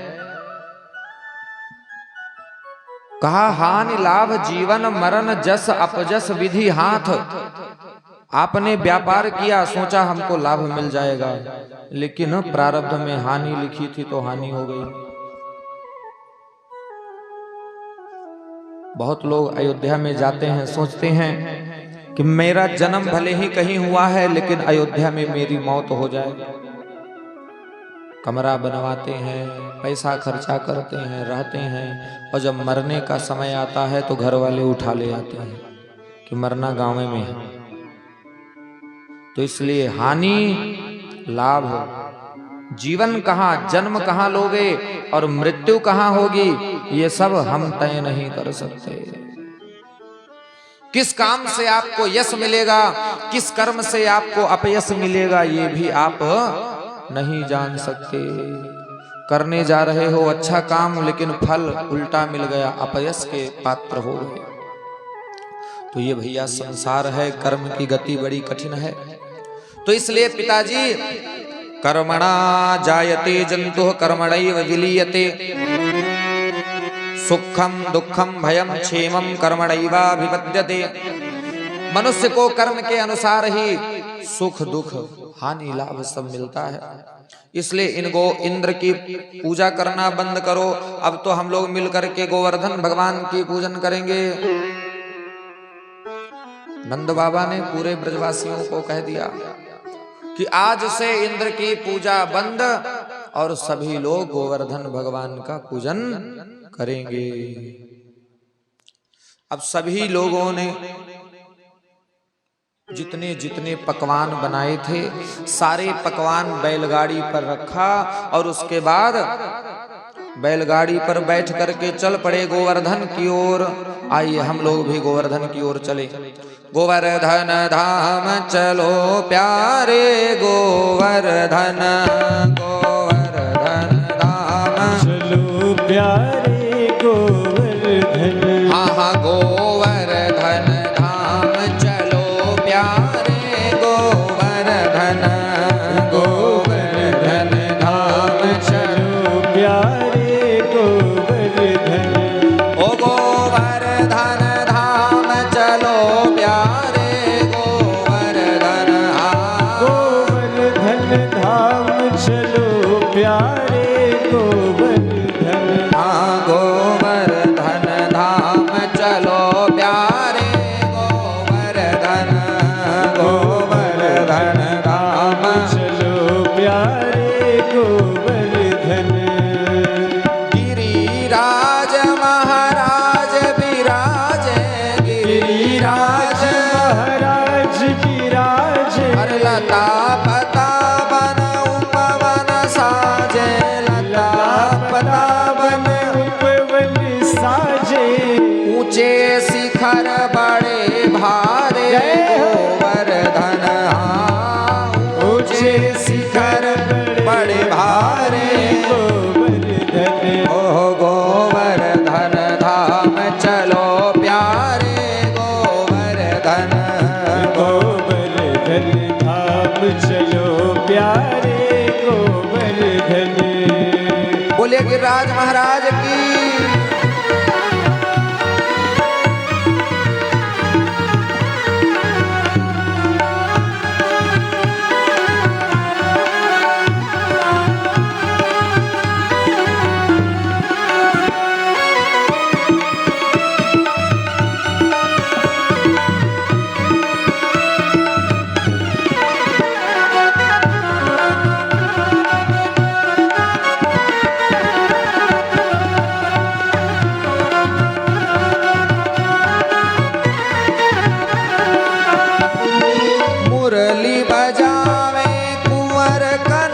कन्हैया मुरली बजावे कुंवर कन्हैया, मुरली बजावे कुंवर कन्हैया, मुरली बजावे कुंवर कन्हैया, और साथ चले बलदाऊ भैया, साथ चले बलदाऊ भैया, साथ चले बलदाऊ भैया, साथ चले बलदाऊ भैया, और हो रही जय जय जयकारे गोवर्धन, हो रही जय जय जयकारी गोवर्धन, गोवर्धन धाम चलो प्यारे गोवर्धन, गोवर्धन धाम चलो प्यारे गोवर्धन, गोवर्धन धाम चलो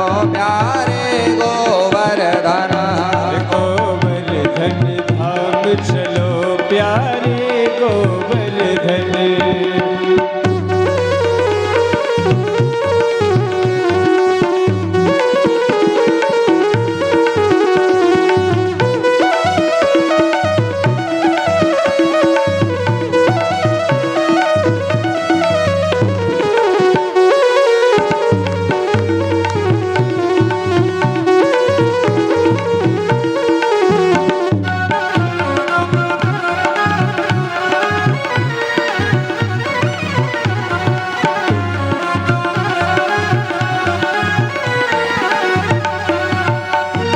सात कोस परिक्रमा दई है, सात कोस परिक्रमा दे है, सात कोस परिक्रमा दई है, सात कोस परिक्रमा दे है, श्री गोवर्धन के गुण गई हैं, श्री गोवर्धन के गुण गई है, अरे श्री गोवर्धन के गुण गई हैं, श्री गोवर्धन के गुण गई है, अरे हम सब भक्त जाय बलिहारे गोवर्धन, हम सब भक्त जाय बलिहारी गोवर्धन, ओ गोवर्धन नाम चलो प्यारे गोवर्धन, गोवर्धन धाम चलो प्यारे गोवर्धन, गोवर्धन धाम चलो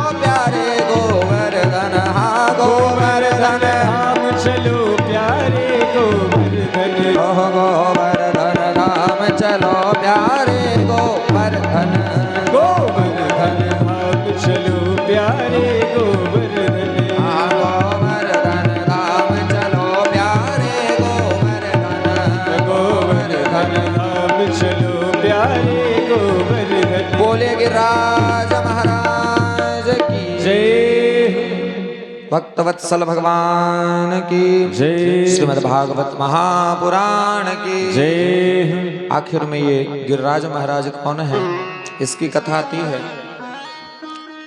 जब भगवान श्री राम समुद्र पार करना चाहते थे, उन्होंने विभीषण के कहने पर समुद्र को प्रसन्न करने के लिए 3 दिन तक अनुष्ठान किया, लेकिन समुद्र देवता प्रकट नहीं हुए। जब भगवान ने लक्ष्मण से कहा धनुष बाण लाओ, लक्ष्मण जी धनुष बाण लाए। धनुष के ऊपर भगवान ने बाण का संधान किया। उसी समय समुद्र में खलबली मच गई। समुद्र देवता हीरा मोती सोना चांदी थालियों में भर करके ले करके आ गए। भगवान राम से क्षमा मांगने लगे कि हे महाराज, हम लोग तो जड़ हैं, हमारे ऊपर कृपा करो, क्रोध न करो।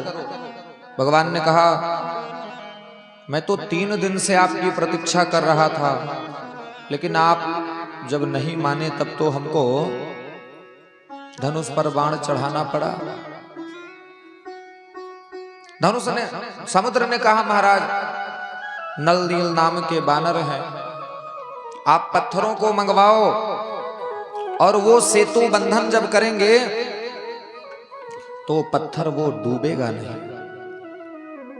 और जब पत्थर डूबेगा नहीं तो बढ़िया समुद्र में एक सुंदर सा पुल बन जाएगा, और उस पुल पर सवार होकर के जितने भी आपके बंदर भालू सैनिक हैं इस पार से उस पार श्रीलंका पहुंच जाएंगे। अभी रामनवमी के पहले मोदी जी श्रीलंका गए थे और वहां पर सबसे मिले। आजकल लंका में बौद्ध धर्म ज्यादा है, अपने यहाँ तो सनातन धर्म का अभी बोलबाला है, लेकिन अन्य अगल बगल के जितने भी प्रांत हैं सब में ज्यादातर कहीं पे बौद्धिस्ट हैं, कहीं पे मुस्लिम है। आपके अगल बगल पाकिस्तान है, एक तरफ बांग्लादेश है, दोनों में मुस्लिम ज्यादा है। म्यांमार में बौद्धों की संख्या ज्यादा है, इंडोनेशिया इन सब देशों में मुस्लिम ज्यादा है। लेकिन जापान, चीन, कोरिया इधर आपको बौद्ध धर्म को मानने वाले ज्यादा मिलेंगे। और आपका जो श्रीलंका है इसमें भी, नेपाल भी अभी हिंदू राष्ट्र था, लेकिन गवर्नमेंट वहां पर आई और उसने हिंदू राष्ट्र का संविधान बदल दिया, उसको सेकुलर घोषित कर दिया। लेकिन फिर प्रयास चल रहा है, वहां की जनता, हिंदू जनता मांग कर रही है कि नेपाल को दोबारा फिर से हिंदू राष्ट्र बनाना है। इस भारत देश का दुर्भाग्य ही कहा जाए तो कोई अतिशयोक्ति नहीं होगी कि यह धर्म प्राण देश है। सनातन धर्म को मानने वाले यहाँ पर रहते हैं, उसके बाद भी ऐसे ऐसे कानून बनाए गए जिससे सनातन धर्म को नुकसान पहुंचे। हिंदू कोड बिल लाया गया कि हिंदू पुरुष एक से ज्यादा विवाह नहीं कर सकता, और मुस्लिमों के लिए 4 विवाह जायज कर दिया गया। उनकी संख्या बढ़ती गई, हम लोग धीरे धीरे कम होते गए। आज जहां पर उनकी संख्या ज्यादा है वहां पर उत्पात कर रहे हैं। रामनवमी का जुलूस नहीं निकाल सकते, दुर्गा मूर्ति विसर्जन होता है वो आप नहीं कर सकते जहां पर उनकी संख्या ज्यादा है। अभी एक कानून जो संसद में पारित हुआ वक्फ का, उसके लिए देखो कितने हिंदू सांसद, जो सांसद हिंदू थे उन लोगों ने ही उस बिल के विरोध में मतदान किया। ये है हम लोगों की मानसिकता। केवल निजी स्वार्थ हम लोग देखते हैं कि हमारा लाभ कैसे हो, अपने समाज के बारे में नहीं सोचते, अपने धर्म के बारे में नहीं सोचते, बल्कि अन्य लोग अपने समाज के बारे में सोचते हैं, धर्म की कैसे उन्नति हो ये सोचते हैं। और हम लोग केवल अपना लाभ, हमारा लाभ कैसे हो जाए यही सोचते सोचते गर्त में जा रहे हैं। तो इन सबसे ऊपर उठ करके अपने धर्म के बारे में जब तक हम लोग विचार नहीं करेंगे तब तक भैया कल्याण होने वाला नहीं। विधर्मी बढ़ते जाएंगे, एक दिन ऐसा आ जाएगा कि कथा भागवत पूजा पाठ करना मुश्किल हो जाएगा। जहां पर उनकी संख्या ज्यादा है वहां पर आप न कथा सुन सकते, न भागवत सुन सकते, कुछ भी नहीं हो सकता। और इसका कारण कौन है? हम लोग स्वयं कारण हैं। एक हिंदू का दुश्मन मुसलमान नहीं हो सकता, सिख नहीं हो सकता, ईसाई नहीं हो सकता, बल्कि हिंदू का दुश्मन गद्दार हिंदू होता है। अगर हिंदू समाज एक हो जाए तो दुनिया की कोई भी ताकत उसको हरा न पाए। अन्य संस्कृतियों ने, सभ्यताओं ने आकर के हिंदुस्तान पर आक्रमण किया, लेकिन इस हिंदुस्तान को हिंदू विहीन नहीं कर पाए। आज भी इतने सारे हिंदू हैं, हमारे आपके पूर्वजों ने अपने शरीर की चिंता न करते हुए अपना बलिदान दे करके अपने धर्म की रक्षा की। ब्राह्मणों के जनेऊ उतार दिए जाते थे, कहा जाता था जनेऊ उतारो, शिखा हटाओ और या फिर मर जाओ। तो ब्राह्मणों ने मृत्यु स्वीकार की, लेकिन जनेऊ उतारना स्वीकार नहीं किया, शिखा हटाना स्वीकार नहीं किया, नियम धर्म अपना त्यागना स्वीकार नहीं किया, बल्कि अपने प्राणों की बलि तक दे दी, प्राणों को त्याग दिया। ऐसा हमारे पूर्वजों ने संघर्ष किया अपनी संस्कृति का रक्षण करने के लिए, संस्कृति को, सभ्यता को बचाने के लिए बहुत अथक परिश्रम किया। इतिहास पढ़ो, अन्य संस्कृतियों ने जहां पर जिस भी देश में आक्रमण किया सभी को अपना बना डाला।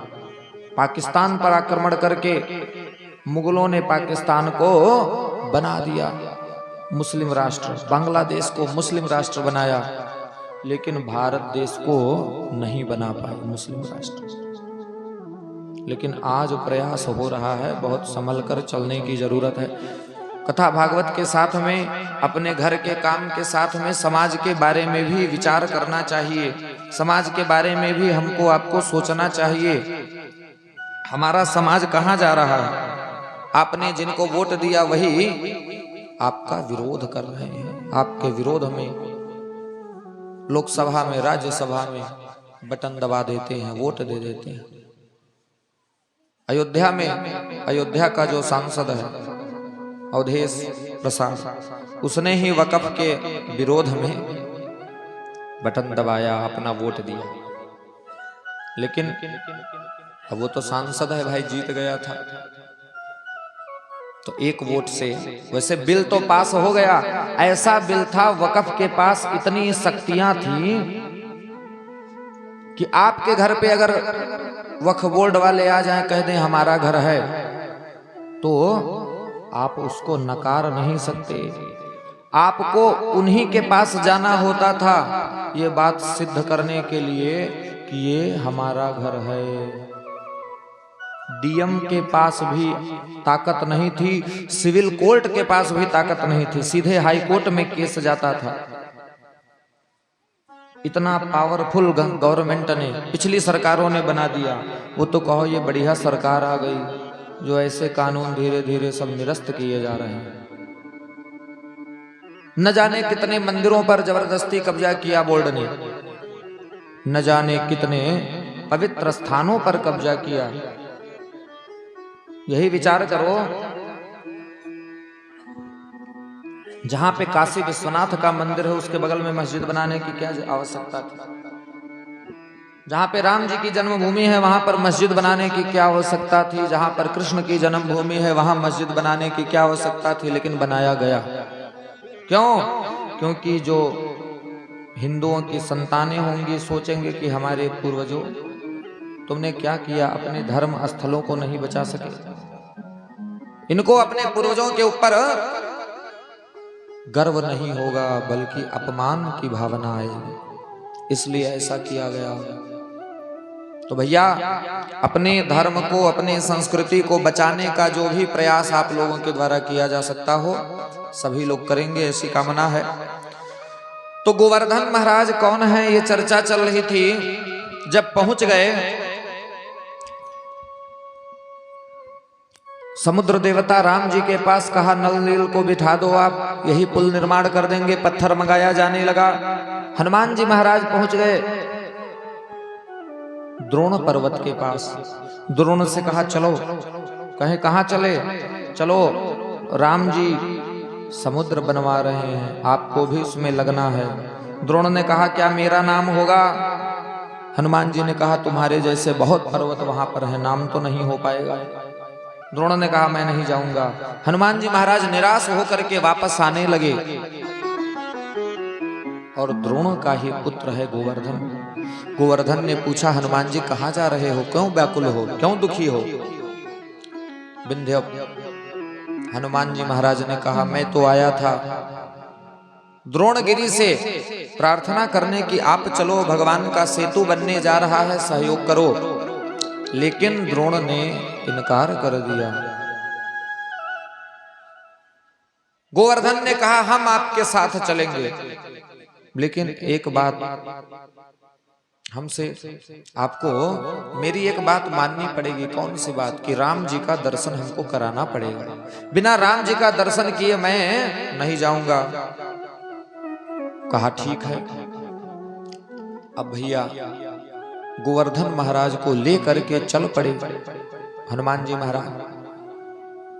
जैसे ही मथुरा जनपद के पास पहुंचे उसी समय भगवान राम ने कह दिया जो भी बंदर भालू पत्थर ला रहा है उसी स्थान पर रख दे। अब गोवर्धन से हनुमान जी ने कहा आपको हम यहीं रखे देते हैं। गोवर्धन ने कहा हमारा आपका एग्रीमेंट हुआ था कि हम राम जी का दर्शन कराएंगे और आप हमको यहीं छोड़े दे रहे हैं, तो आप समझौते को तोड़ रहे हैं। कहा हम क्या करें महाराज, प्रभु राम का आदेश आ गया है, राम जी के आदेश की अवहेलना मैं नहीं कर सकता। लेकिन आपको मैं विश्वास दिलाता हूं कि जब द्वापर युग में भगवान कृष्ण का अवतार होगा तो भगवान कृष्ण जरूर आकर के आपको दर्शन देंगे, आपकी तलहटी में आकर के गैया चराएंगे, खेलेंगे कूदेंगे, आपको सुख मिलेगा। गोवर्धन ने कहा ठीक। तब से एक युग से गोवर्धन महाराज प्रतीक्षा कर रहे हैं भगवान कृष्ण की। अब वो समय आ गया जब गोवर्धन की प्रतीक्षा पूर्ण होने वाली थी। सारे ब्रजवासी बैलगाड़ियों पे अपने पकवान को, मिष्ठान को लाद करके चल पड़े। गोवर्धन दीपावली की रात पहुंचे और उसके बाद सुबह उठ करके यमुना स्नान करने के बाद फिर गोवर्धन महाराज के 7 कोस की परिक्रमा करी। और उसके बाद सबने पूछा कन्हैया से कि भैया आपके गोवर्धन की पूजा कैसे करनी है।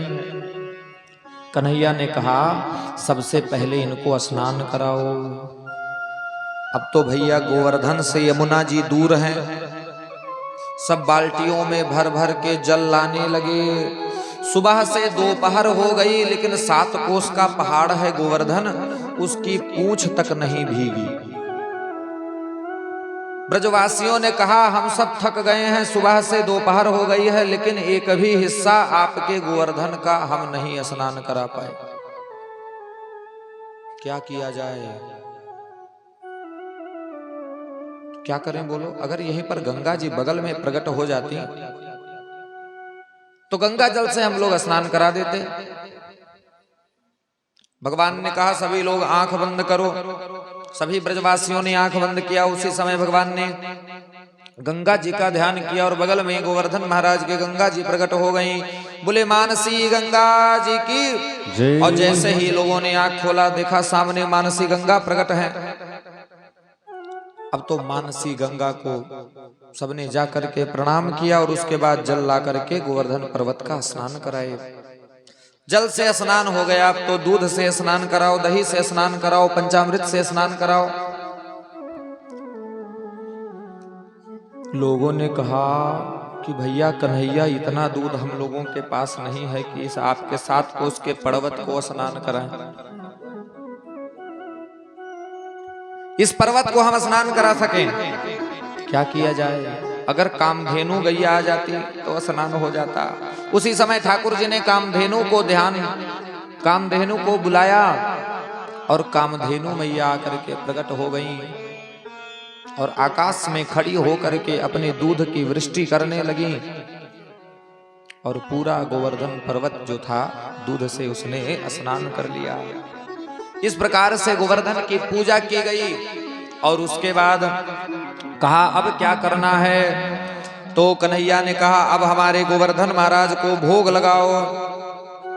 अब तो भैया परात में ले जा करके सब लोग भोग लगाने का प्रयास करने लगे, लेकिन सबने कहा भैया ये तो पहाड़ है, इस पहाड़ में कहां पर ये भोग सामग्री रख दें, भोग लगाए, क्या करें। तो कहा आप लोग आंख बंद करो और उसी समय मैं गोवर्धन को याद करता हूं। सभी ब्रजवासियों ने आंख बंद किया और भगवान कृष्ण ही गोवर्धन पर्वत के रूप में चतुर्भुजधारी बनकर के प्रकट हो गए। बोले गोवर्धन भगवान की जय। अब लोगों ने आंख खोली, देखा सामने 4 भुजा पसारे हुए गोवर्धन महाराज सबसे यही कह रहे हैं हे ब्रजवासियों लाओ बहुत जोरों की भूख लगी है। अब तो भैया हाथ बढ़ा करके गोवर्धन महाराज मांगने लगे। थाली में भर करके पहले पकवान आने लगा और सारे पकवान को सांस में ही खींच लें और खत्म कर दें। जोर से सांस लें भगवान और थाली की थाली गायब हो जाए, खाली हो जाए। कुछ देर के बाद परातों में आने लगा पकवान, मिठाई, व्यंजन अनेक प्रकार के। अब सारे परात धीरे धीरे साफ होने लगे। कुछ देर के बाद ऐसा लगा अब तो सारा कुछ खत्म ही हो जाएगा। कन्हैया से कहा ब्रजवासियों ने कि भैया ये तुम्हारा गोवर्धन तो लग रहा है बहुत बड़ा भूखण है, जन्म जन्म से भूखा है। इसने तो जितना बचा था सब खत्म करने पर लगा हुआ है। अरे कम से कम विनती करो कि अब हम लोगों के लिए प्रसाद तो छोड़ दें। भगवान ने कहा सब लोग प्रार्थना करो तो हो सकता है गोवर्धन भगवान प्रसाद छोड़ दें। आप लोगों के लिए भी प्रधान जी के द्वारा प्रसाद की व्यवस्था की गई है, तो अगर हमारे साथ मिल करके गोवर्धन भगवान की स्तुति करेंगे तब तो प्रसाद मिलेगा। नहीं भैया वो वैसे भी मिलेगा, नाराज हो जाओ। हमसे ज्यादा प्रधान जी को चिंता है कि आप लोग नाराज ना हो जाओ। बोले भक्तवत्सल भगवान की। कल इन्होंने बताया कि ऐसा न बोला करो कि कोई नाराज हो जाए, निगेटिव बात न बोलो। तो हम कहे भैया हमको कोई चुनाव तो लड़ना नहीं है। गो श्री गोवर्धन महाराज तेरे माँ। अच्छा बताओ कोई नाराज तो नहीं हमारी बात से? नहीं, नाराज हो जाओ तो आपसे ज्यादा प्रधान जी परेशान हो जाएंगे।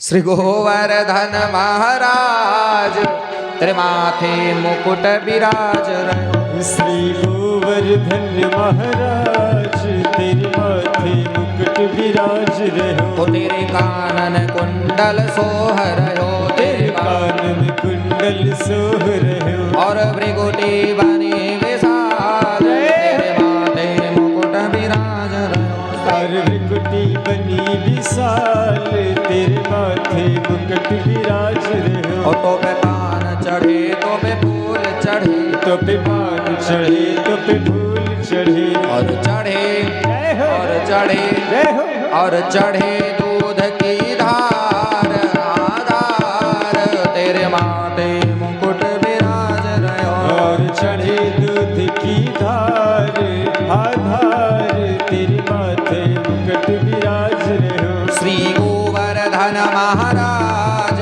महाराज तेरे माथे मुकुट विराज रहो। श्री गोवर्धन महाराज तेरे माथे मुकुट विराज रहो। हटा दो।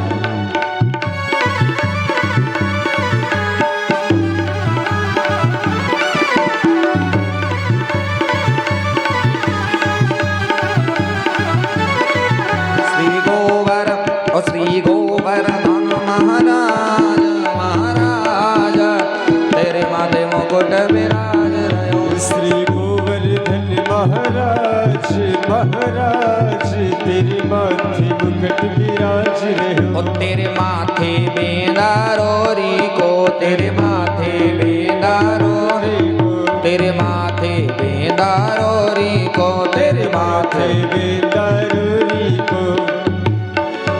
और ठोड़ी पे हीरा लाल हाँ लाल तेरे माथे मुकुट विराज रहो। ठोड़ी पे हीरा लाल तेरे माथे मुकुट विराज रहो। श्री गोवर्धन महाराज महाराज तेरे माथे मुकुट विराज रहो। श्री गोवर्धन महाराज महाराज तेरे माथे मुकुट विराज रहो। हाँ प्रभु सात कोस में रूप तेरो, प्रभु सात कोस में रूप तेरो। और संकट दूर करो मेरो, और संकट दूर करो मेरो। तुम भगतन हाँ तुम भगतन हाँ तुम संतन के सिरताज सिरताज तेरे माथे मुकुट विराज रहो। श्री गोवर्धन महाराज महाराज तेरे माथे मुकुट विराज रहो। श्री गोवर्धन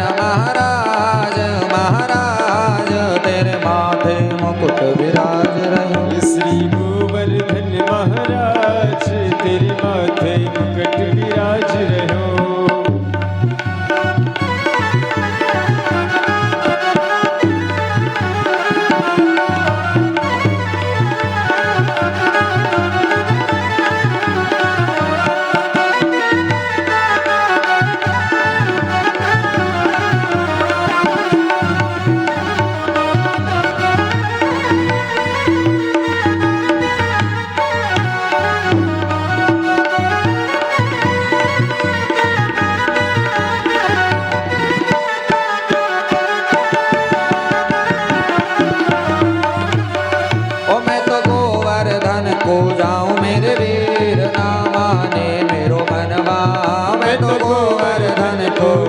मेरे वीर ना माने मेरो मनवा हाँ ना माने मेरो मनवा ना माने मेरो मनवा ना माने मेरो मनवा ना माने मेरो मनवा ओ मैं तो गोवर्धन हो जाऊं मेरे वीर ना माने मैं तो गोवर्धन को जाऊं मेरे वीर ना माने मेरो मनवा सात कोस की दे परिक्रमा सात कोस की दे परिक्रमा सात कोस की दे परिक्रमा सात कोस की दे परिक्रमा मैं तो मानसी हो मैं तो मानसी जय हो मैं तो मानसी गंगा नहाऊं मेरे वीर ना माने मेरो मनवा मैं तो मानस गंगा नहाऊं मेरे वीर ना माने मेरो मनवा ओ मैं तो गोवर्धन हो जाऊं मेरे वीर ना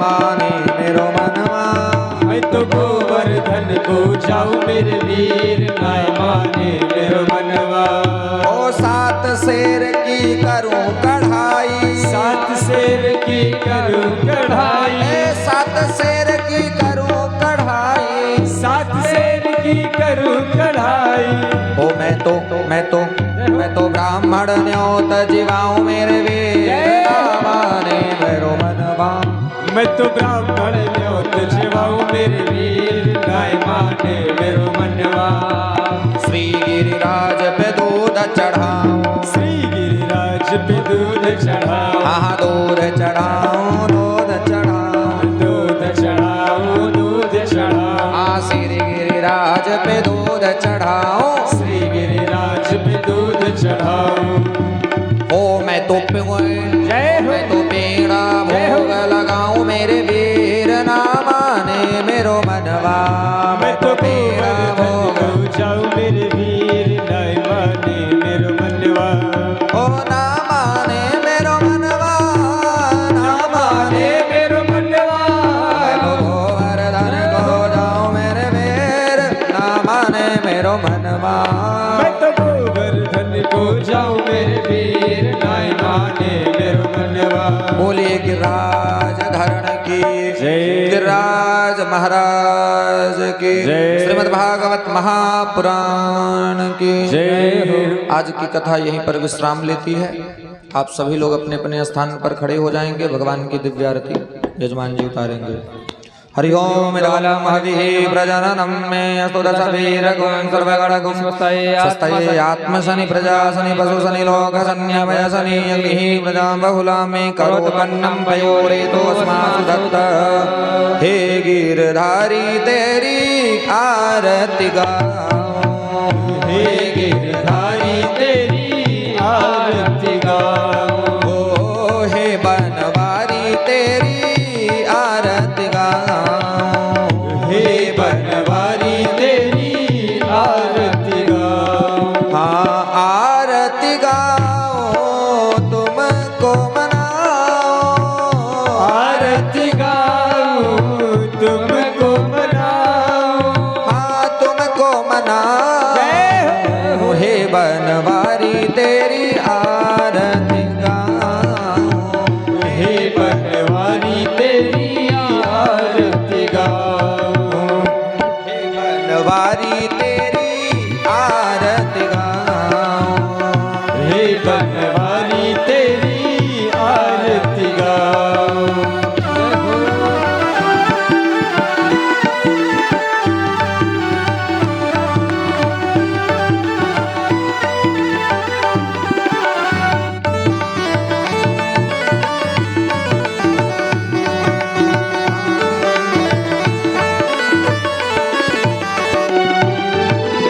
मोर मुकुट प्यारे शीस पे सोहे मोर मुकुट प्यारे शीस पे सोहे ओ प्यारी वांसी मोनी मन मोहे प्यारी बंसी मुनि मन मोहे ओ देख छवि मैं तो बल बल जाऊं देख छवि मैं तो बलि बल जाऊं हे गिरधारी तेरी आरती गाऊं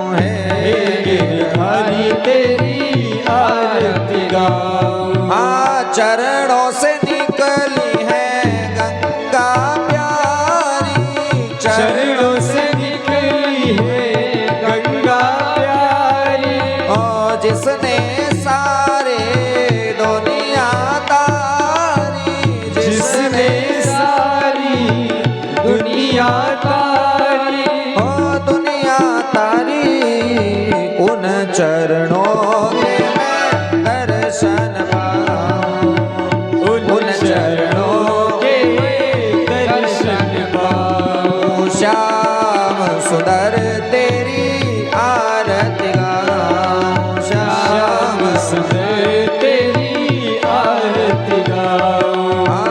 दास अनाथ के नाथ आप हो, दास अनाथ के नाथ आप हो। सुख दुख जीवन प्यारे साथ आप हो, सुख दुख जीवन प्यारे साथ आप हो। उन चरणों में मैं शीश नवाऊं, उन चरणों में मैं शीश नवाऊं। बांके बिहारी तेरी आरती गाऊं, बांके बिहारी तेरी आरती गाऊं। श्री हरिदास के प्यारे तुम हो, श्री हरिदास के प्यारे तुम हो, मेरे मोहन जीवन धन हो, मेरे मोहन जीवन धन हो। श्री हरिदास के प्यारे तुम हो, श्री हरिदास के प्यारे तुम हो, मेरे मोहन जीवन धन हो, मेरे मोहन जीवन धन हो। मेरे राघव जीवन धन हो, मेरे राघव जीवन धन हो। ओ प्यारी छवि तेरी मन में बसाऊं, प्यारी छवि तेरी मन में बसाऊं। श्याम सुंदर तेरी आरती गाऊं, श्याम सुंदर तेरी आरती गाऊं। कर्पूर गौरम करुणावतारम संसार सारम भुजगेन्द्रहारम सदा वसन्तं हृदयारविन्दे भवं भवानी सहितं नमामि। त्वमेव माता च पिता त्वमेव, त्वमेव बन्धुश्च सखा त्वमेव, त्वमेव विद्या त्वमेव, त्वमेव सर्वं त्वमेव देव। हरे राम राम हरे राम राम हरे राम राम हरे राम हरे राम हरे राम राम हरे राम राम हरे राम।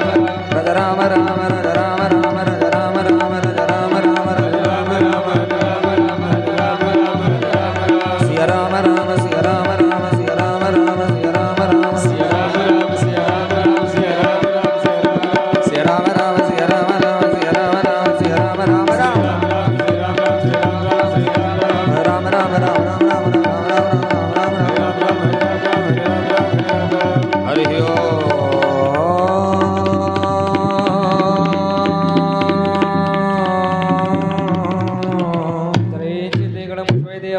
आरोग्यार्थे आत्मा दिवंद्रम परमात्मा दिवंद्रम अथ शिष्यो दृढ़मधम दृष्पांजलि हरि ओम आदन्येन जमय दन्त देवासां धर्माण प्रथमाने आसन्नादे अनागम महिमानः स्वतंत्र पूर्वे साध्याः सन्त देवाः नाना सुगंध पुष्पाणि यथा कालोद्भवान्